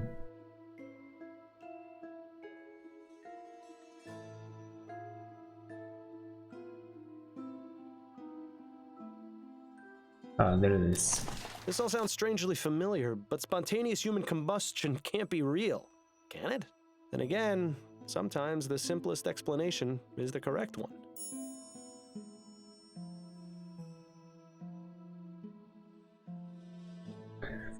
Let's see again.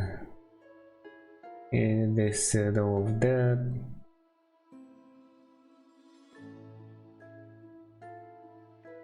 Chronic alcoholics, usually elderly females.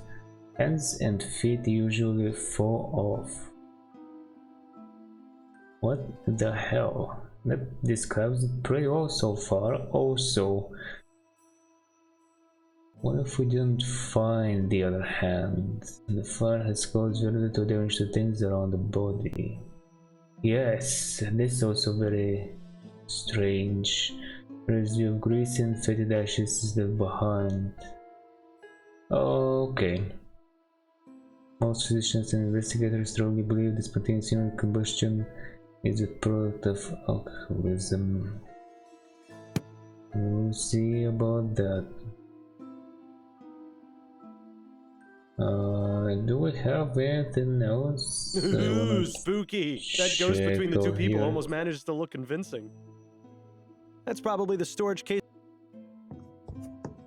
I think I've seen one of these. It's a. Well, I've. Yeah, we've heard about that. Alright, let's talk to her again. Could I ask you about some things, Miss Maxwell? Certainly, darling. Are you familiar with a woman named Desiree Lathan? Yes, she came to see me just last week. She told me she was doing research for an article she was writing for Brentwell Magazine. What sort of research? She asked me a few questions and looked at my books. That was all. She wasn't here for very long. And what was she researching? Something about spontaneous human combustion, I believe. What can you tell me about spontaneous human combustion? I'm not overly familiar with the subject, but I do have a book about it on the shelf back there. You are welcome to look at it if it will help. I may, but I'd like to know what your understanding of it is. Well, I believe it is when the human body inexplicably catches fire and burns.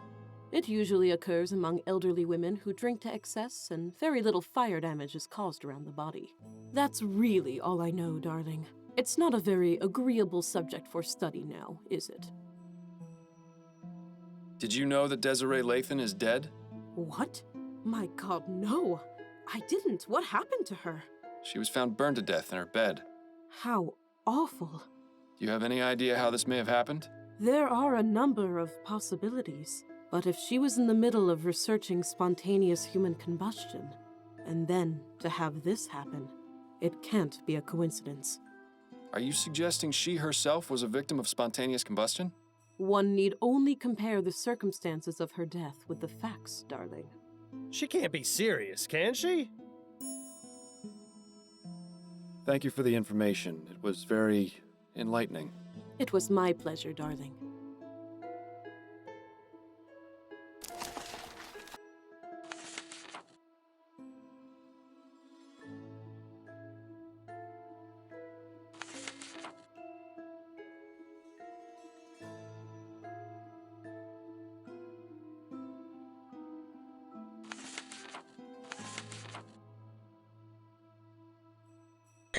It would have been funny if I got Desiree Lathan as a suspect. Okay, have the coroner examine the ashes. Yeah. You know what? I will check with him.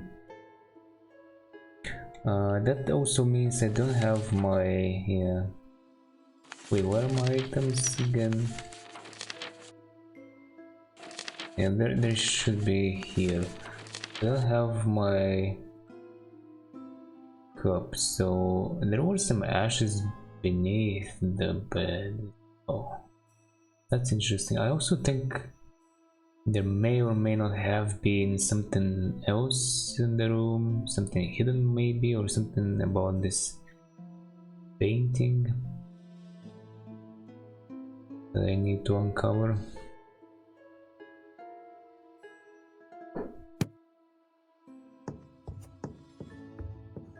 I'll be going now. May the spirits guide you to that which you seek.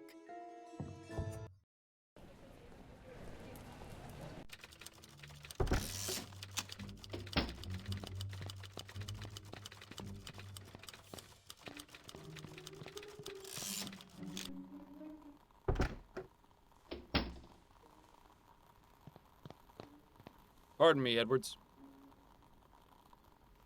Yes? Have you had a chance to look at those ashes I gave you? Yes, I have. Unfortunately, there isn't much I can tell you. The victim burned to death at a very high temperature. These ashes are greasy and putrid because of liquefied fat from the body, which burned like a candle. As to what caused her to burn, I cannot say without more evidence. I'm sorry, Miles. It's quite all right, Edwards. I appreciate the information nonetheless. Well, just so you don't go away empty-handed, have a copy of my report. Maybe it will be of some use. Thanks. That's all I needed to know for the moment. Anytime, Fordham. Yes, it will be of use. Again, I did not do anything here. What the hell?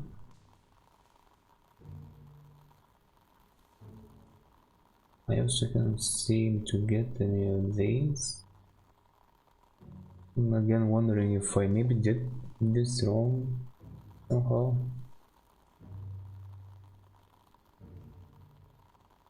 An empty petri dish isn't going to be of much use to our experiment. Best put something in it.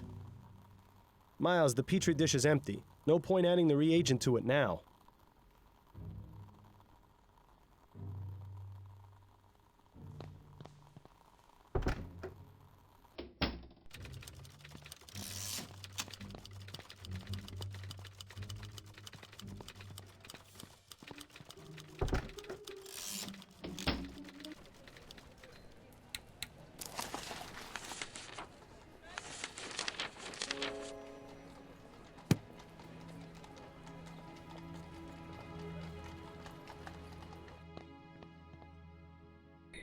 Well, it seems like I'm not gonna be able to get another vessel to possibly carry more ashes. I'm gonna snoop around some more. I'm afraid I need to have another look inside Miss Lathan's room, Officer Kane. All right, but please be quick about it.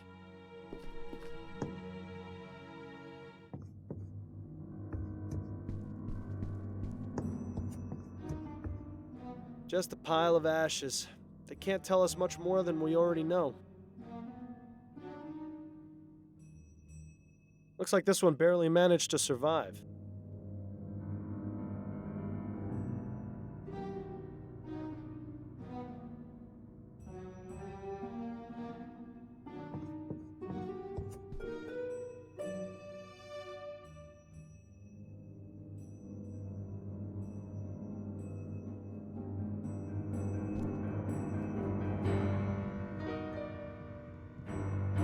There's a tattoo on her ankle. It says, "Dancing through life." Hate to break it to her, but that dance is over. Interesting. Nobody mentioned if she was a dancer or something. Not yet anyway. Then again, maybe she wasn't. Maybe she just liked the expression or something.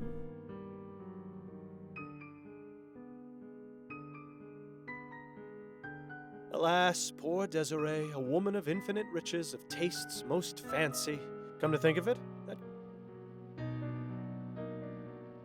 I don't think Desiree... Bill? What? I don't think there's much else we can learn just by... This one's clean. What? As much as I like this paint...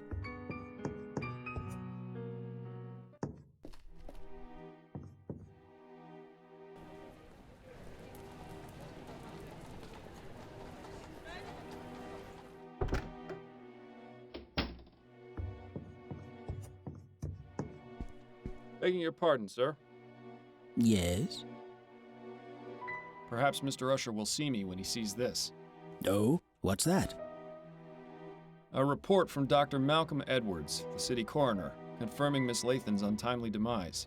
Let me see that. Oh my. Wait one moment, would you?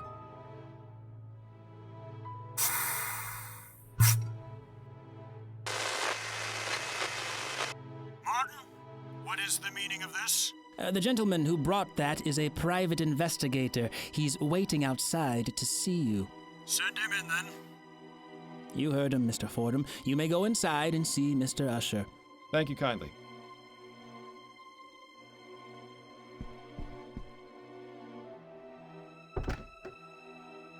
So, a private investigator, are you? That's right. Miles Fordham is my name. Jonas Usher, a pleasure to make your acquaintance. Pleasure's all mine. So, it would seem that Miss Lathan has shuffled off the mortal coil, as it were. I'm sorry to say that is indeed the case. Please come in, have a seat, make yourself comfortable. I only ask that you kindly wash your hands in the basin first, and limit what you touch in here. This one seems a bit on edge, doesn't he?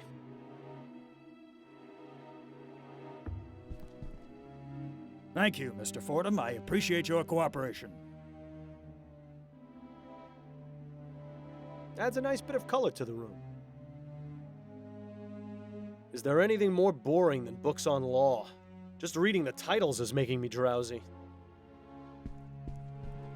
Stern-looking lady. Judging by how full these bottles are, Usher doesn't indulge much. What a waste.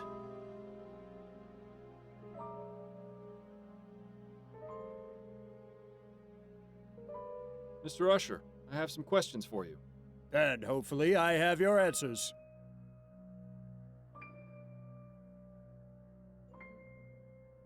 How long have you been practicing law, Mr. Usher? Usher and Price has been operating since 1805. I took over from my father 15 years ago. The stress hasn't helped my heartburn, I can tell you that.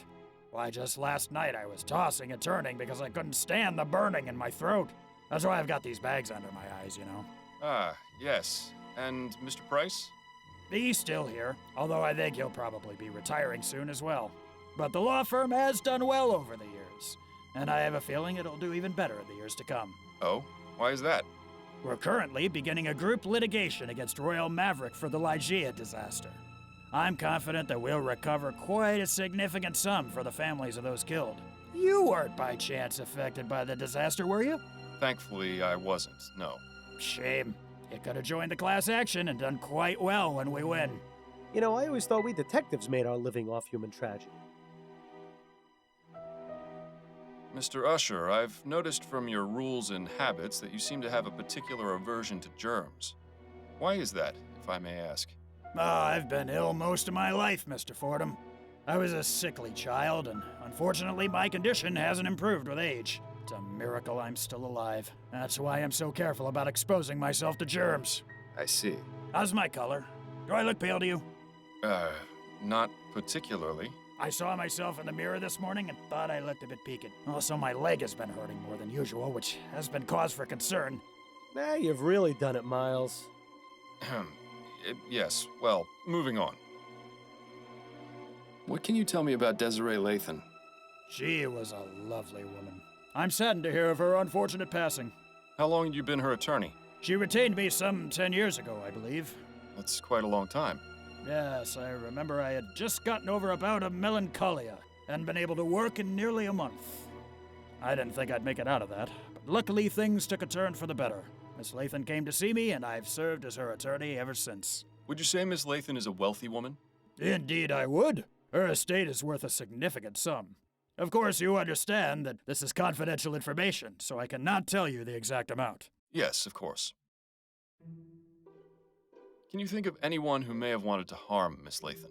No, I can't. What makes you think that someone actually killed her? It seems the most plausible explanation.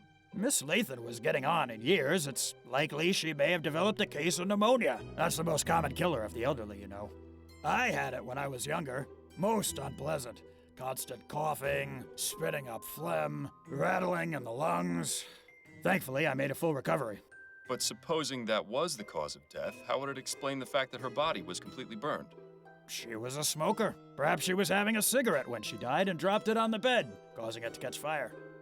I found no cigarette butts at the crime scene. I'm merely offering my opinion, Mr. Fordham. You can take it or leave it. I think we should leave it. I found this letter in Miss Lathan's bedroom, which mentions that she recently changed her will. Could you tell me a bit more about the circumstances surrounding this change? That's not an uncommon occurrence. People change their wills all the time. Relatives and friends fall in and out of favor constantly. Had Miss Lathan made changes to her will previously? No, this was the first time. What change did she make exactly? Just a change to her beneficiary. Nothing out of the ordinary. And when did this change occur? About 4 months ago, if I recall correctly. Yes, it was definitely in June, because I'd been in bed with a nasty stomach flu at the end of May.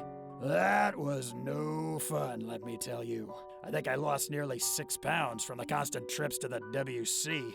Couldn't keep a thing down, and whatever did stay down soon came out the other end, if you get my meaning. I'd say his meaning is regrettably impossible to avoid. Who did Miss Lathan name as her new beneficiary? Mr. Fordham, please. You know I couldn't possibly tell you that. There is such a thing as attorney-client privilege.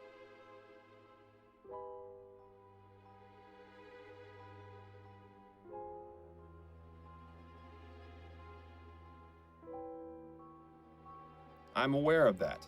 However, Miss Lathan is deceased. Therefore, it stands to reason that she is in fact no longer your client. True, but her estate is still in my hands. I'm not gonna betray her trust just because she's dead. About Miss Lathan's beneficiary. I told you, Mr. Fordham. I can't divulge information protected under attorney-client privilege.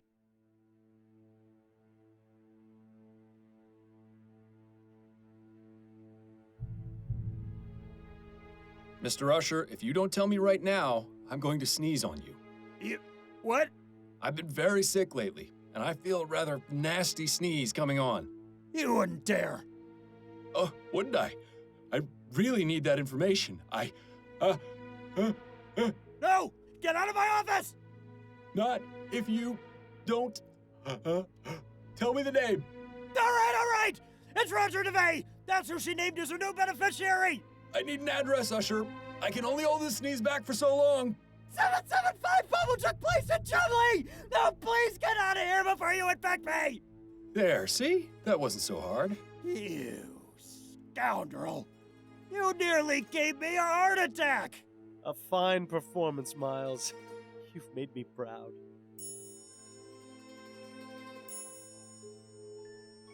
Thank you for your help, Mr. Usher.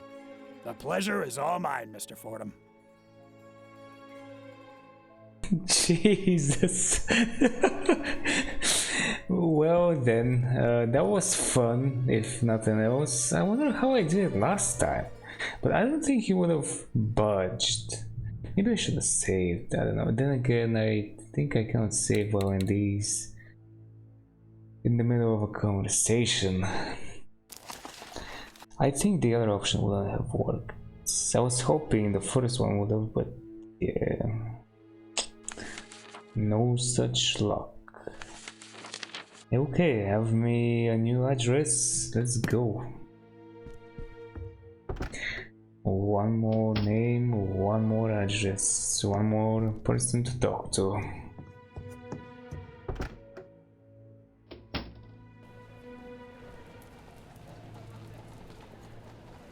Did Usher give us the wrong address? This should be 775, but there's no building here. Hey, that's just like the one we had when I was a boy. Good old Rusty.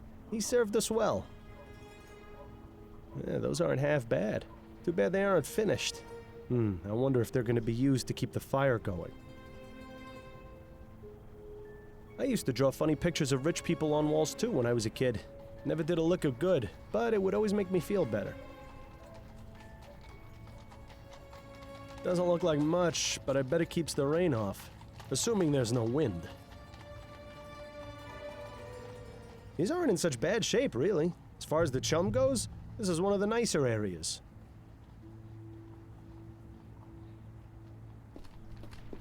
Excuse me.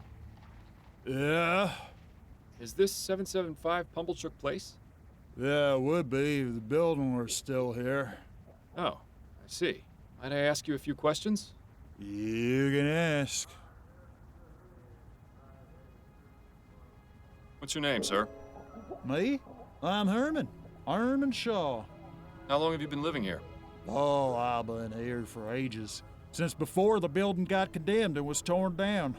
They pretty much forced us out, you see, but a couple of us came back and set up here. Seemed like a good idea, and I had nowhere else to go. That's not so bad, except for when it rains. And I guess we'll have to bundle up a bit more when it gets cold. But other than that, it's like the place was still standing.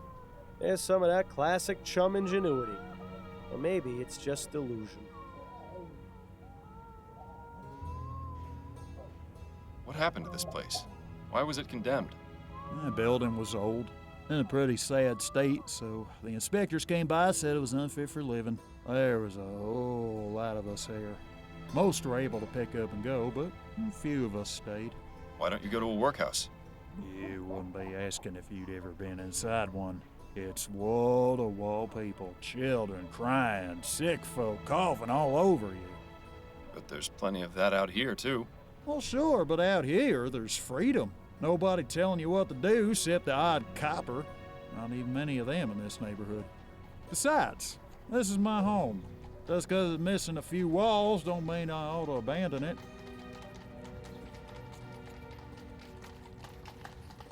You look somewhat familiar.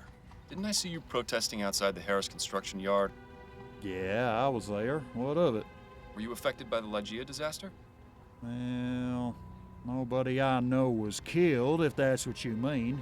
So, why were you protesting the construction of the Lenore? That Devons fella promised he'd buy us a meal if we stood in the crowd. And for a free meal, I'd do just about anything. Do you know a woman named Desiree Lathan? Nah, I don't know many women. They're not too fond of my company. Well, I don't understand why. I always try to be a perfect gentleman. Guess it just don't got the charm. Well, the bohemian lifestyle ain't for everyone. Maybe someday my luck will change. I'm sure it will change the day he decides to take a bath. Do you know Roger DeVay? Know him? Of course I know him. He lives here with me. He does? Well, whenever he decides to come home, anyway. Rest of the time, I suspect he finds a way to sleep at his job. Me, I do the same, except I can't stand the smell of the horses. Do you know where Mr. DeVay works? Nah, he never told me. I thank you for your time. Maybe give us a shilling or two for the trouble? I'll consider it.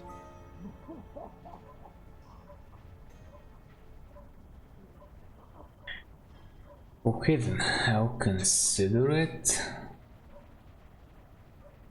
Well, if he wants a meal, how am I gonna find anything like this?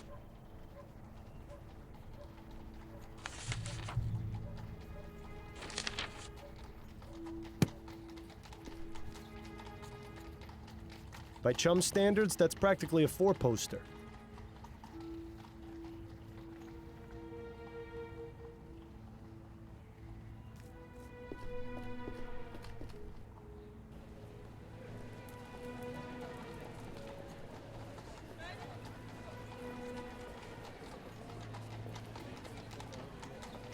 Oh wow, I cannot go back to the lawyer guy, what the hell?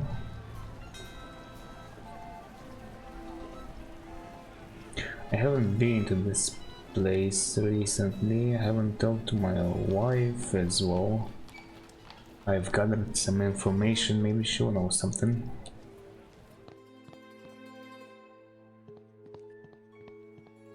Miss Robineau? Oh, it's you again. Have you come to ask me more questions? Yes, if you wouldn't mind.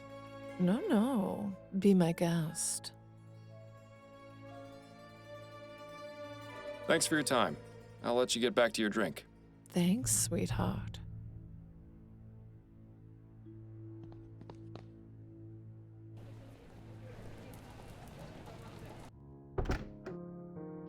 Hey, Addie. Here I am. Good to see you've made it back in one piece. Addie? What is it, Miles? I'll let you get back to your book. Have a lovely day, Addie.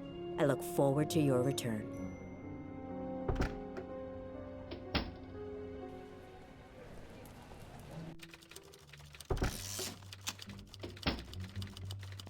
Got a moment, Upton? Yes, but let's make this quick. That's it for now. Better get back to it then.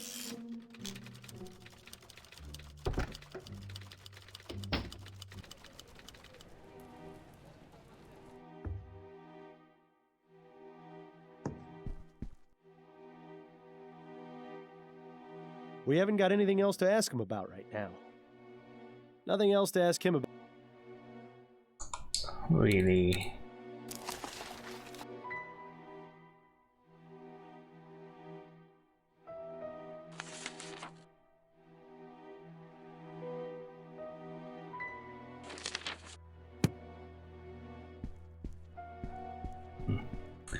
Okay.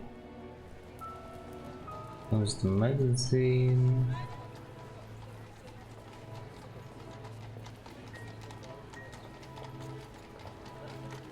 can still come here, but she won't tell me anything, right? Nothing more to ask her about. Yeah.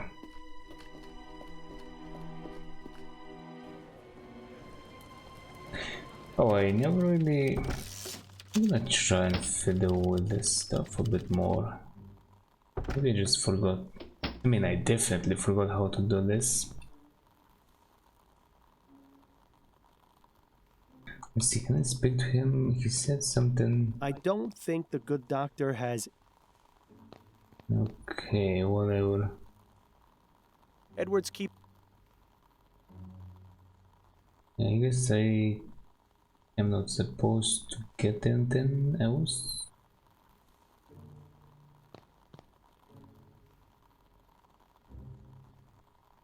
Check here maybe? Oh, I cannot. Okay.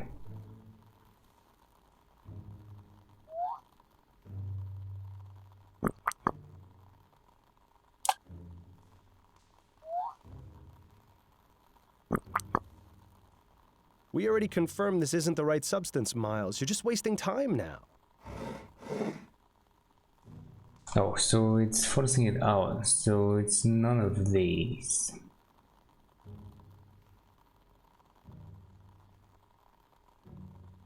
Okay. I wanna check again just for funsies. What was this like?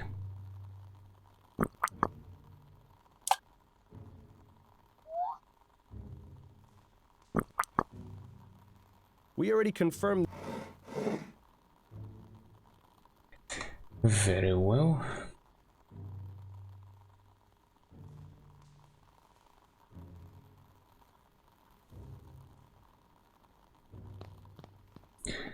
So the guy was asking for money and he gave me the clue for a meal. I was thinking I'll probably have to deliver him a meal.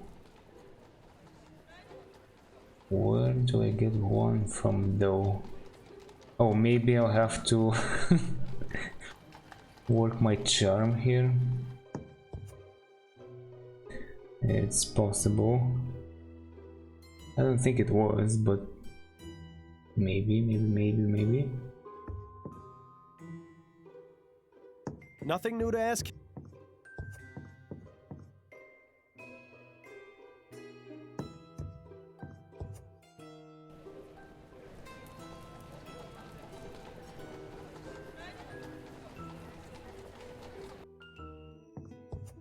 Welcome back, Mr. Fordham.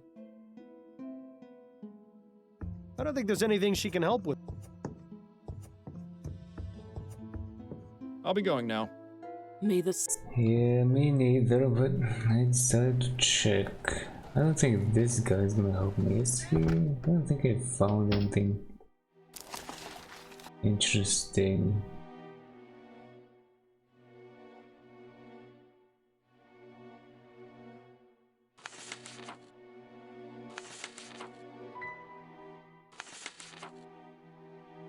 Related to him.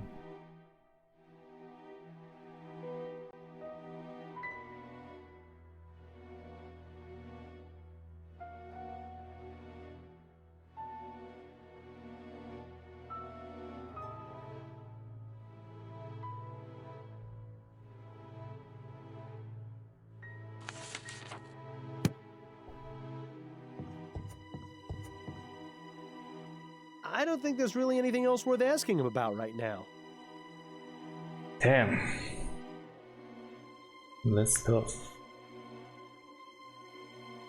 If I remember correctly, I was stuck here last time as well.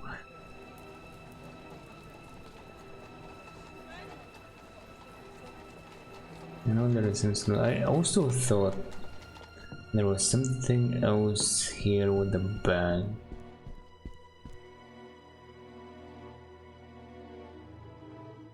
But the game says no. We haven't got anything. Maybe not yet. Okay. Actually, I also have no idea if I have anything on me, or maybe I can get some money from home or something.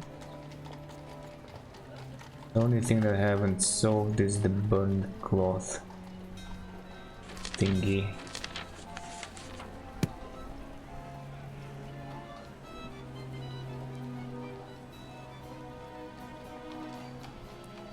Bill was making that joke like, what is your fortune? Maybe something hidden here I could use? I don't know. You have to hand... You have... no title. An invitation to the Gascon Grand Am... I'm afraid All right.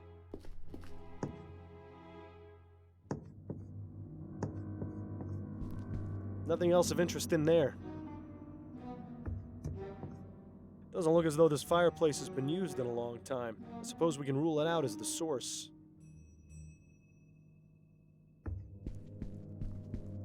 That's a nice portrait of Miss Lathan.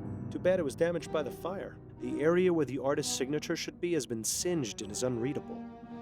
Too bad. But the date is still legible. It's from this year. The flames must have been fairly high to be able to stain the ceiling like that.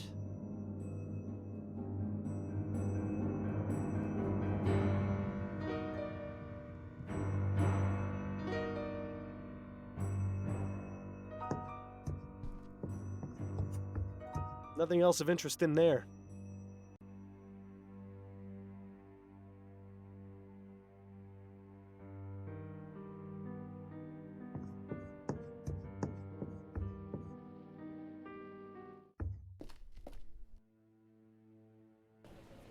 Okay then, I will just talk again to the guy, see what happens.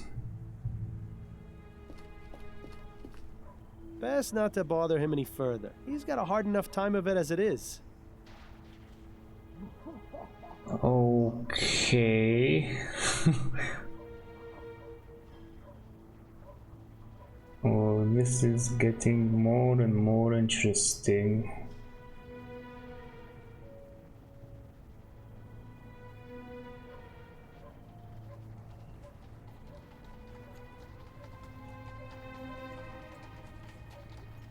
Yeah, those aren't half bad. I wonder if they're going to be used to keep...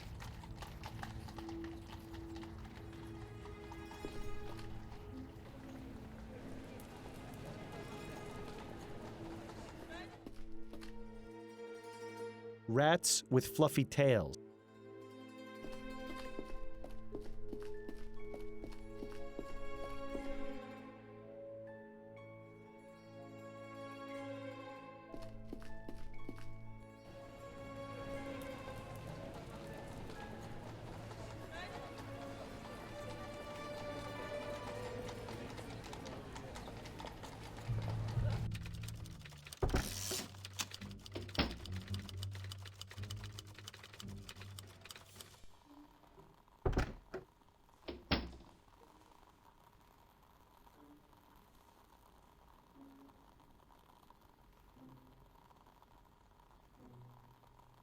Seems to be empty for now. That's most definitely a good thing. Not a stitch of clothing on him.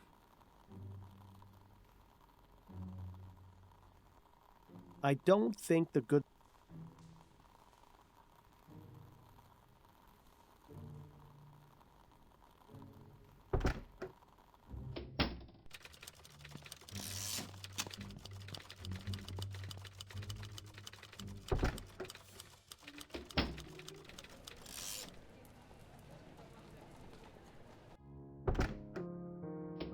Honey, I'm home. Seeing you come home always puts a smile on my face. It's been so long since you... Bollingworth Ale. My favorite! And a nice souvenir from the Angel.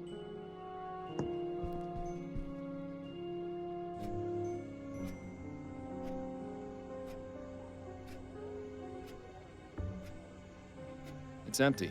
Good riddance, I say.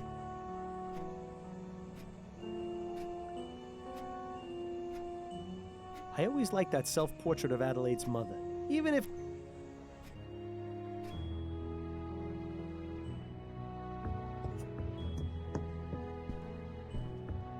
Addie?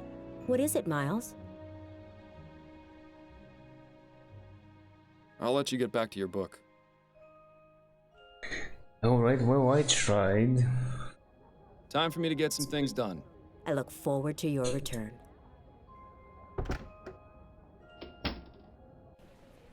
Let's see if I can do something here. Now save first.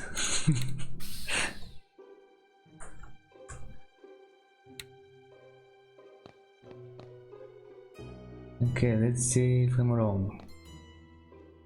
Maybe I do have to compliment her. Miss Robineau? Oh, it's you again. Have you come to ask me more questions? Yes, if you wouldn't mind. No. Be my guest.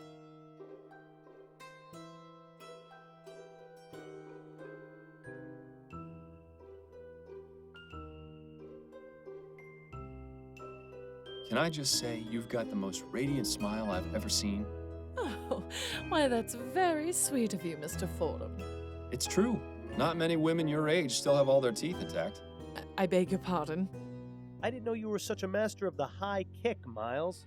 You got your foot in your mouth in record time. I just meant... You know what? Never mind. Okay then, let's try this again, shall we? This will be fun, most def.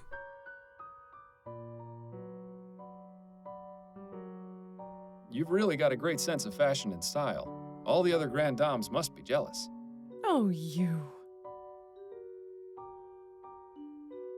Really? That's it? Okay. Last option, I guess. I must compliment you on your lovely hairstyle. Oh, how sweet of you to say. Though it is getting a bit ragged. I'm having it done this afternoon, in fact. My girl Adelaide is a treasure. You don't say. Well, she must be talented to improve on near perfection. Oh, such a flattering tongue, Mr. Fordham. Thanks for your time. I'll let you get back to your drink. Thanks, sweetheart. Okay, she mentioned her, so maybe I can't seem to be able to get any of those bottles. So that's not it, but here goes nothing. Hello, dearest. I have returned. Hello, Miles. Addie? What is it, Miles? You've got an appointment with Charlotte Robineau later today, don't you? Are you using your detecting skills on me now? I spoke with her at the Gascon Supper Club, and she mentioned you. Turns out she knew Desiree Lathan. Makes sense. That social circle is tiny. She wasn't very forthcoming, though. Do you think you might try and persuade her to talk? Persuasion shouldn't be necessary. She usually just sits in the chair and starts gossiping up a storm. I think I know more about all the Gascon Grand Dames than anyone should. That's good. That's very good. Right. These are the things I want you to ask her about. So you want me to take off about an inch, but keep enough for your curls? Yes, that's right. You know how I like it, Adelaide.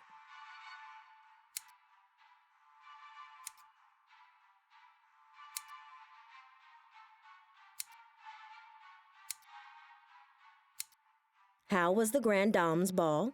Was your hairdo a hit? Oh, it was. All those other old biddies were practically fainting with jealousy. Truth be told, though, the evening was rather dull. Just the regular crowd of wags and gossips. You know, sometimes I envy people like you, Adelaide. People like me?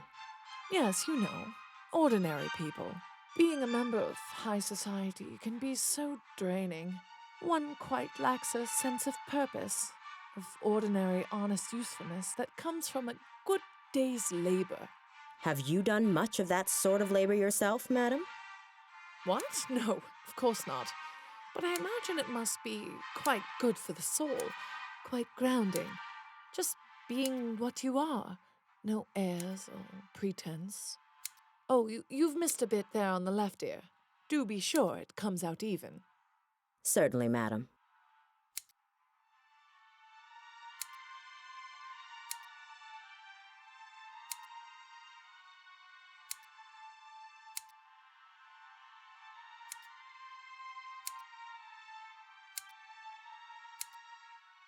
I have to say, your musical selection for today is lovely. It's nice to know someone like you can appreciate some of the finer points of culture. In case you were wondering, the piece is the Fourth Symphony by a composer named Theophilus von Wagner. Yes, it's refreshing to hear the Fourth Symphony for a change. Most people know von Wagner for his Fifth Symphony or his Lute Concerto in D minor. Oh, you know von Wagner? Although I admit he isn't one of my favorite Baroque composers, I can appreciate what he brought to the movement. I'm more in favor of Scaravaldi. His development of the Concerto Grosso makes for a much richer musical tapestry. Wouldn't you agree? Oh, well, perhaps so. Do you have any favorites among Scaravaldi's works? His First Symphony is quite riveting. Do you mean his Concerto for Mandolin? He didn't have a First Symphony as such. Well, yes. That's what I meant. As much as I enjoy chatting, perhaps you should concentrate on what you're doing, dear.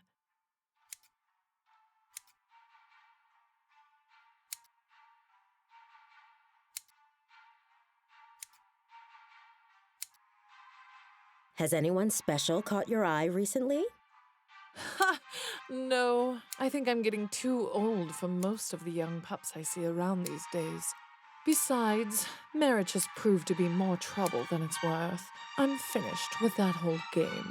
Although there was one fellow who came into the supper club today. Pity he was only interested in asking questions. Oh? Yes, the dark brooding type.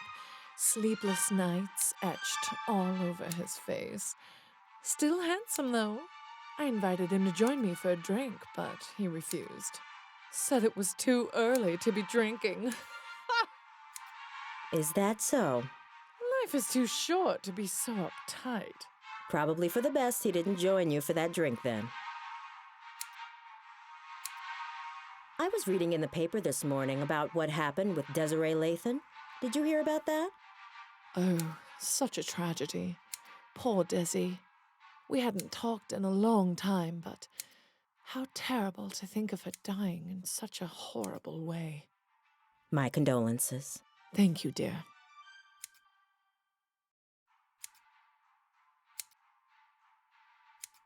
Did you and Desiree used to be friends? Oh, we were like sisters at one point. What happened? What else? A man got involved. You were both after the same man? No, quite the contrary. We both enjoyed being unattached and had vowed to keep it that way. The Spinster Sisters, we used to call ourselves. But I fell for a man a few years ago. We got married, and Desiree stopped speaking to me. That's a shame. Yes, especially considering the marriage only lasted a few brief months.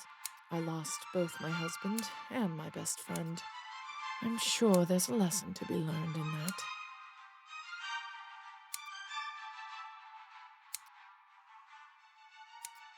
I heard someone mention that Desiree had her portrait painted recently. Yes, I heard that too. I think it was Caroline who told me. Yes, that was it, Caroline. She was looking for a portrait artist and told me Desiree had found one. Roger DeVay, I think she said his name was. Roger DeVay? Sounds mysterious. Who is he? Well, I don't know about mysterious. He's just an artist. Not a very good one either, from what I hear. He didn't do a good job on the portrait? Oh, no, he did fine. I just meant he hasn't really taken off. His paintings aren't worth very much, you see. But Desiree took a liking to him very quickly. Even went as far as giving him an extra key to her apartment.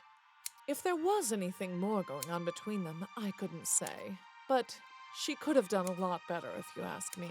I mean, he's barely even an artist now. I heard he took a teaching position at the university. Now, who would want their likeness immortalized by a lecturer? I see. Well, I hope he makes it in the world someday. Miracles may happen.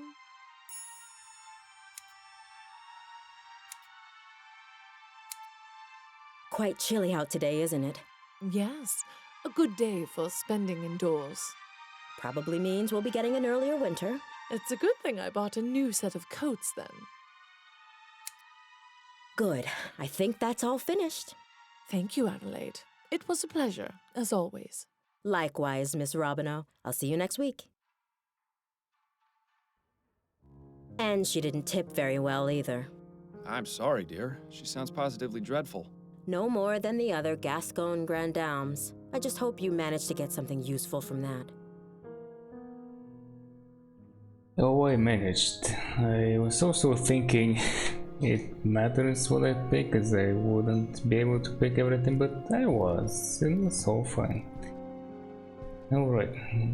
And we ended up with the weird... I'm heading out for now. Goodbye, dear. Chopped Love up you. conversation, but it's alright.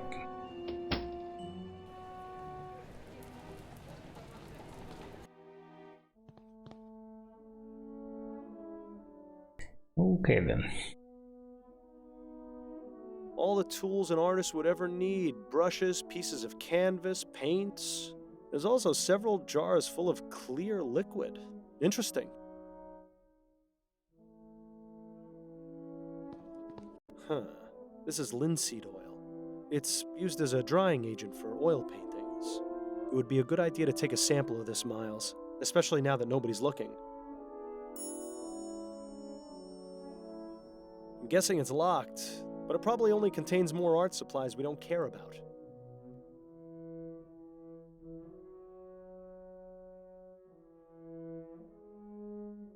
Where dreams go to die.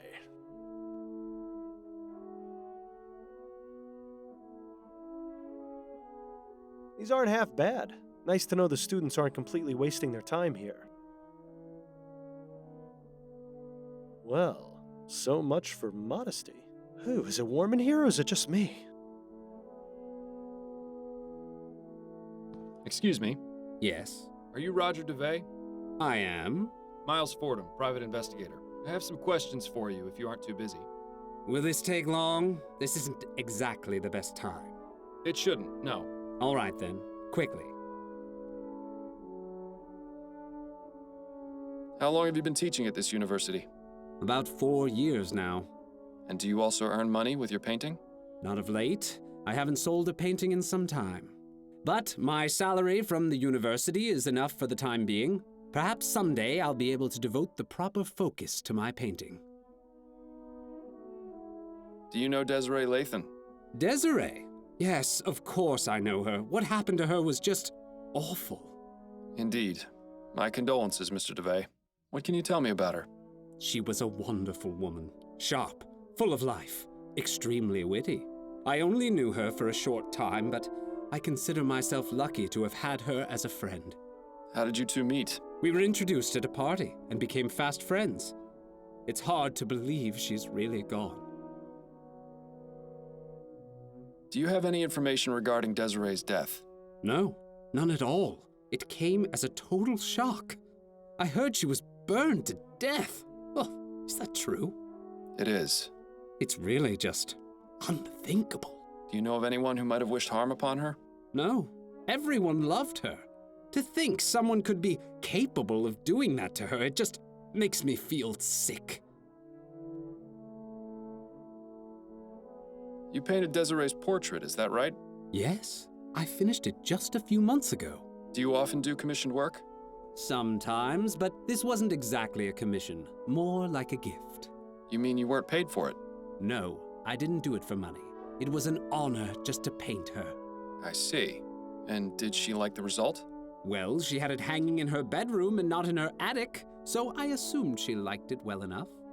It was a rather nice portrait, I must admit. Oh, so you've seen it? Indeed I have. Regrettably, I can't comment on the likeness, never having seen the subject in life. Ah, yes. Well, she used to say that standing in front of it was like looking into a mirror. I tried my best to do her justice. Is it true that Miss Lathan recently changed her will to make you her beneficiary? Yes, you can imagine my surprise. My understanding is she left you quite a significant sum. I don't see how that's any of your business, but yes, she did. I'm very lucky. Oh, I see what you're getting at. You're thinking I killed her for her money. Is that it? I never said anything of the sort, Mr. DeBay. No, but I can see it in your eyes. Look, Desiree considered me the son she never had, and she was like my second mother. I would never, ever even think of doing something so horrid. Oh, I'm sure he wouldn't. I'll let you get back to your class. Right.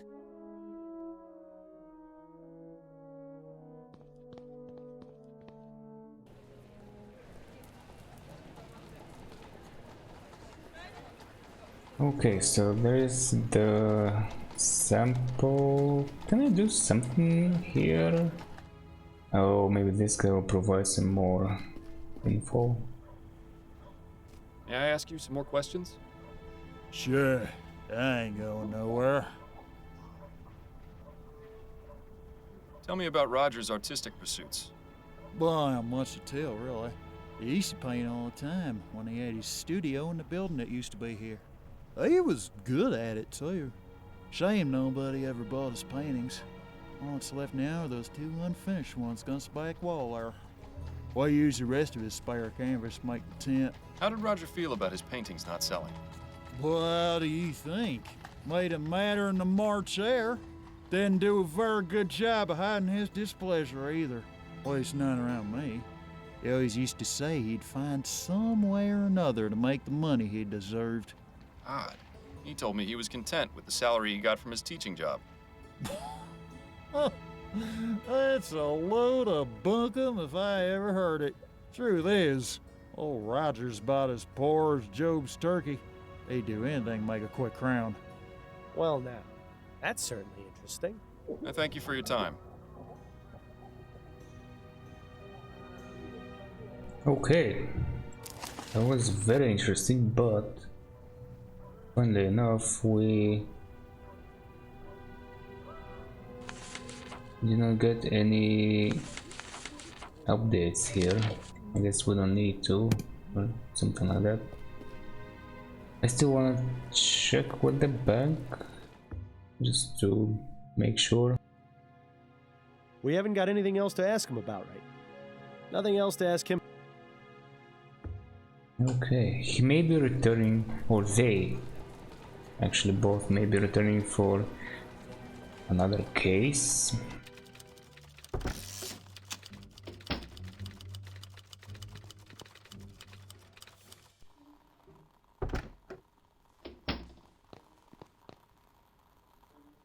Now that we've got some linseed oil, it's probably worth testing.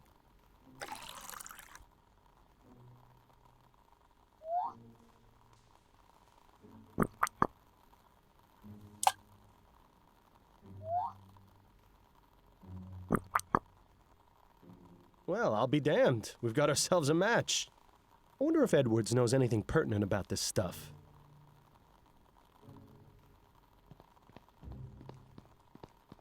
Pardon me, Edwards. Yes? What do you know about linseed oil? It's an oil made from flaxseed that has many uses. Most commonly, it's used to dry things like varnish or oil paints. Some people even eat it for health benefits. I hear it goes well with a bit of quark. And it's flammable? As most oils are, yes. Where are you going with this? The oily residue on that rag is linseed oil. Fascinating. But I found no trace of anything used to light a fire at the crime scene. Uh-oh, he's getting that gleam in his eye. Wait just a moment. Linseed oil? Of course! Anytime linseed oil is used, extreme caution must be taken to dry cure rags that may be soaked in it.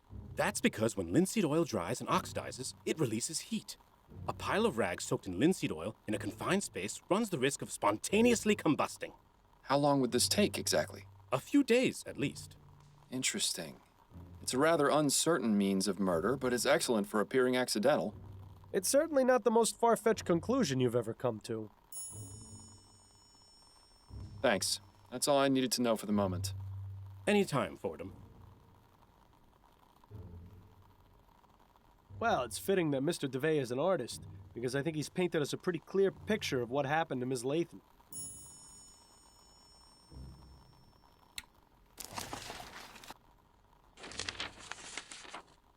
Okay, I still wanna see what it says. Oh, it says nothing.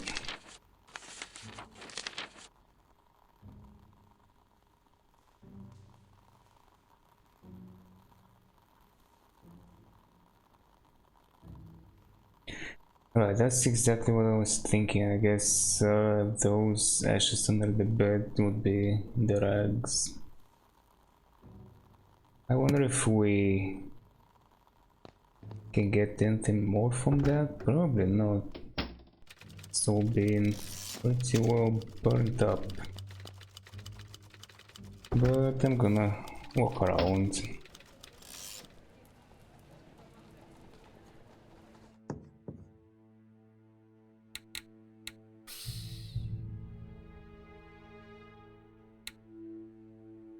Nothing new to ask? I'm afraid I need to have another look inside Miss Lathan's room. All right, but...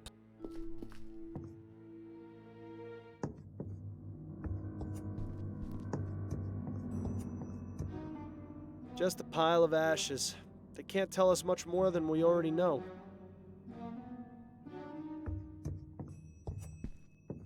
That's a nice portrait of Miss Lathan. Too bad it was damaged by the fire. The area... But the...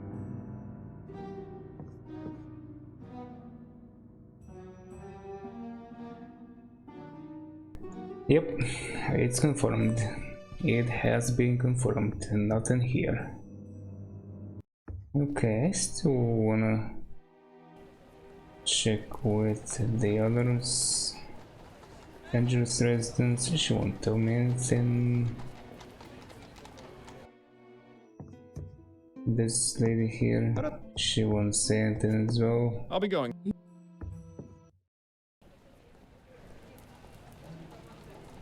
These guys, probably not. What about this guy? He just gave me a bunch of info, nothing else here? I don't think there's really anything else worth asking him about right now.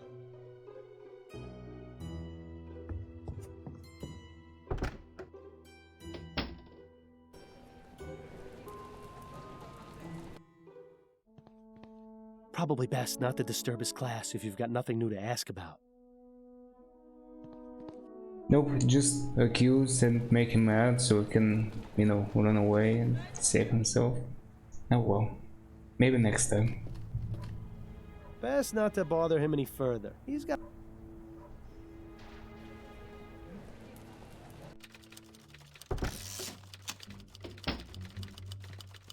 Got a moment, Upton?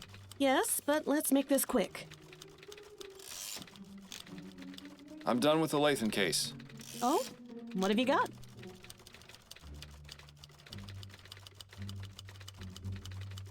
She was murdered by Roger DeVay, a professor of art at the university, in order to claim her inheritance.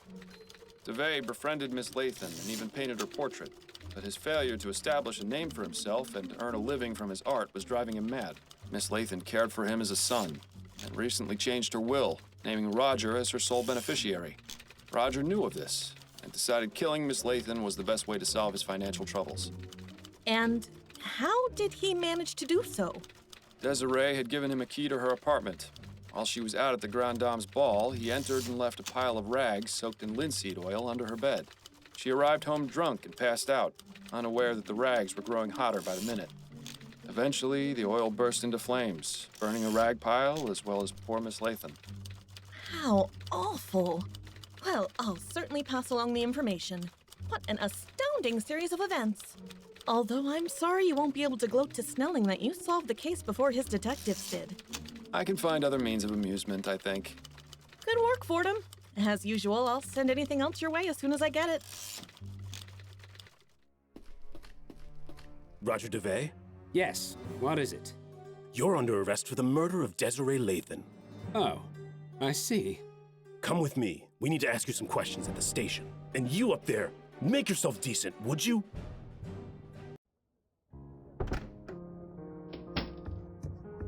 Dearest, I'm back.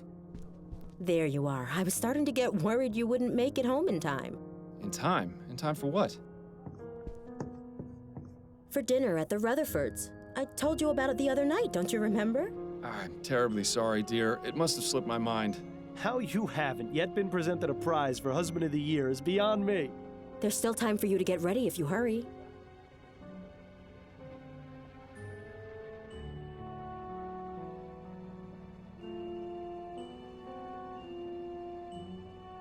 Why don't we spend a nice quiet evening in together?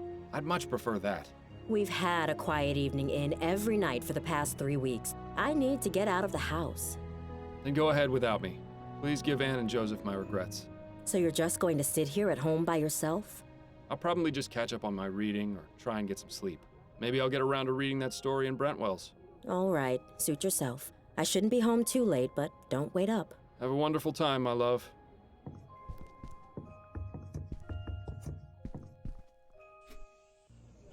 Ah, alone at last. If only I were. Careful what you wish for, Miles. You just might get it. Seeing as I won't, I think another trip to the Angel's in order.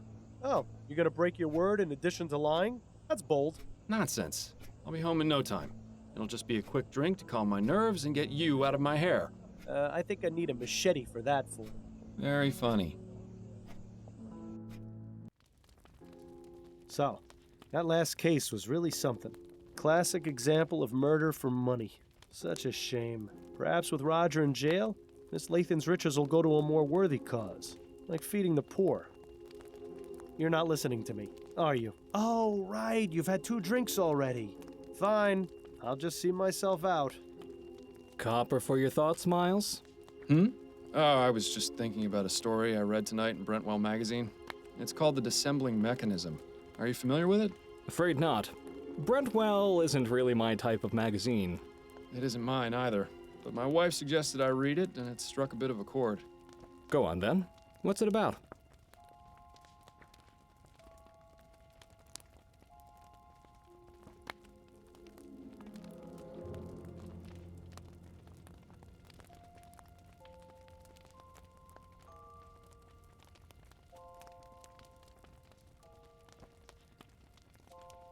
The story concerns an inventor, a man who's the greatest mind of the modern age.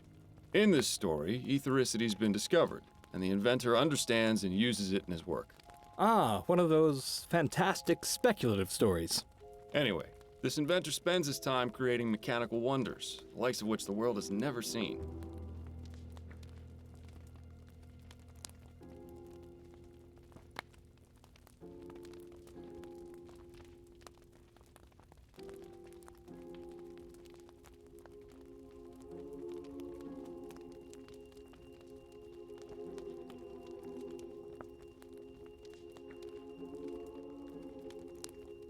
I'm not sure. Did I read about this in the newspaper, or should I have read about it? Am I building the story now? I don't quite remember. Because it seems like I'm building the story now. Which one do I want? Maybe this one. The inventor has a daughter, whom he loves dearly. One day, she meets a tragic end in a carriage accident. The inventor is devastated. All too common in these types of stories. Yes, well, as I mentioned before, the inventor is the greatest mind of the modern age. He spends weeks researching a way to bring her back. He toils for hours, forgetting to eat, neglecting his duties, forgetting his friends. Finally, he finds a way to repair her broken body with mechanical implants. Once that's done, he harnesses the power of ethericity and revives her from death. Why would he go and do something like that?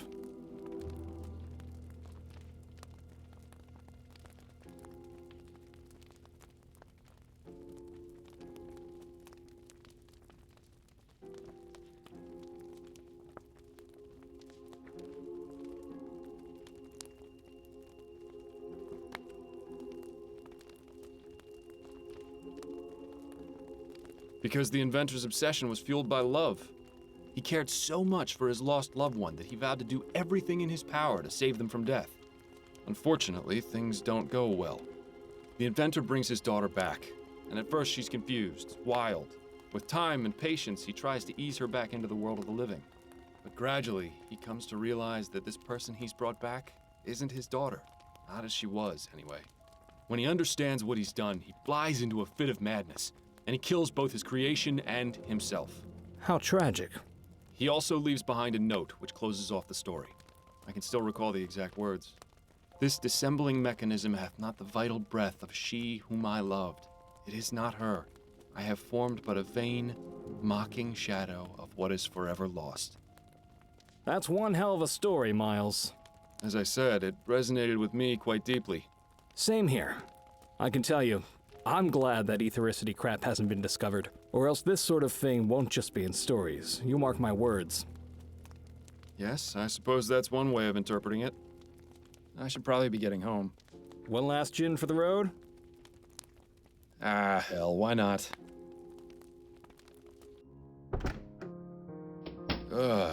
It's later than I thought. Addie must be asleep. Miles, I thought you said you were staying in tonight. What happened to you? Nothing. I went out for a bit and lost track of time. Miles, you're dead drunk. No, of course I'm not. Don't you dare keep lying to me, Miles. It's obvious. I can smell it on you. But I'm not drunk. I only had 2, I think. I don't care how many you had. You promised me this wouldn't happen again. Where exactly did you go tonight anyway?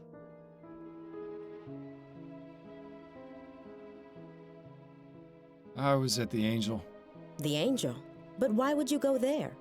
I suppose I was just trying to relive the old days. So why didn't you tell me you were going? I don't know. Miles, this has to stop. First it was that sleep medicine, now you've started to go out drinking yourself into a stupor after you explicitly promised me you wouldn't again. It's clear that you've been keeping something from me and using drugs and drink as a way to avoid dealing with it. No, really, it's just... No, Miles. I'm tired of the lies. I heard what you said when I came home from my appointment with Mrs. Lefebvre. God forbid Adelaide ever find out about something. I wanted to think I'd imagined it, so I let it go. But I've come to realize just how wrong I was. Addie, please. Enough. No more excuses, no more lying. I just want to hear the truth. What is it you're not telling me?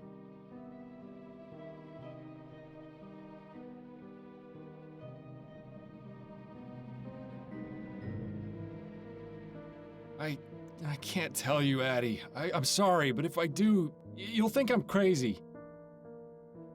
Do you know what I think is crazy, Miles? The fact that you think it necessary to lie to your own wife. Am I to believe that for all these years you've never felt you could trust me? Of course not. It's just that this is different. A lie is a lie, Miles. And the bottom fact is you've been lying to me for months. Perhaps I was too naive or too distracted to see what was really going on, but you finally opened my eyes. This can't go on. I refuse to let it go on. What are you saying? Get out, Miles, and don't come back until you're ready to tell me the truth. Addie, you don't mean that. I do mean it, Miles. I don't care where you spend the night, but it's not going to be here. If you ever decide you want to tell me what's going on, I'll listen. But until then, just go.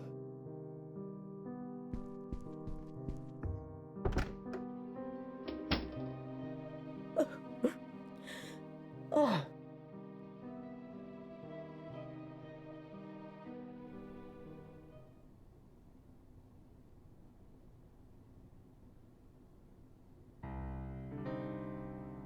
Take me away from all my troubles. So far away from all the worries in my life. Who in the ether is calling at this time of night? Oh, Miles! Please come in. It's so nice to see you outside of work. Oh, I get a hug and a kiss? Is that how it works now? You put up your rough and tough attitude, but I know deep down you're really a kitten. Upton, are you drunk? No, of course not. I admit I like to have a glass of wine or 6 to unwind after work, but I can hold my own. Well, I'm glad you're not, because I am. Wait, what's going on? Is everything all right? No, I'm afraid I've made a mess of things at home. Addie threw me out. Oh, Miles. I'm terribly sorry to hear that. Not as sorry as I am, believe me. What happened? It's really not worth getting into. Let's just say I need to figure some things out about my life. Don't we all? Constance, I hate to impose, but... Of course you can stay here, Miles, as long as you need to. Thank you. I won't need much space. That chair in the corner should do nicely. Are you sure? You won't be uncomfortable? I've slept in worse places, believe me. All right. Well, I should probably be getting to bed. Early morning tomorrow and all that. Of course. Have a good night, Upton, and thank you again for letting me stay. Not a problem. Good night.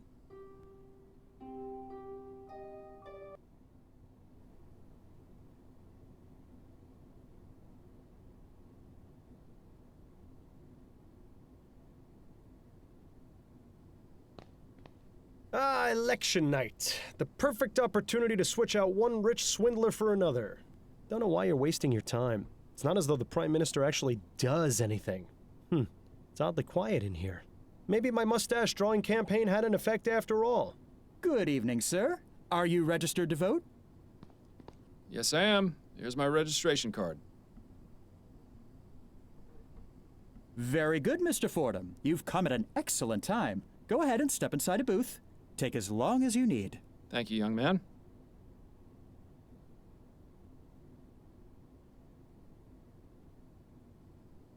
Very interesting. Well, yeah, I'm gonna save here. And I'm gonna go.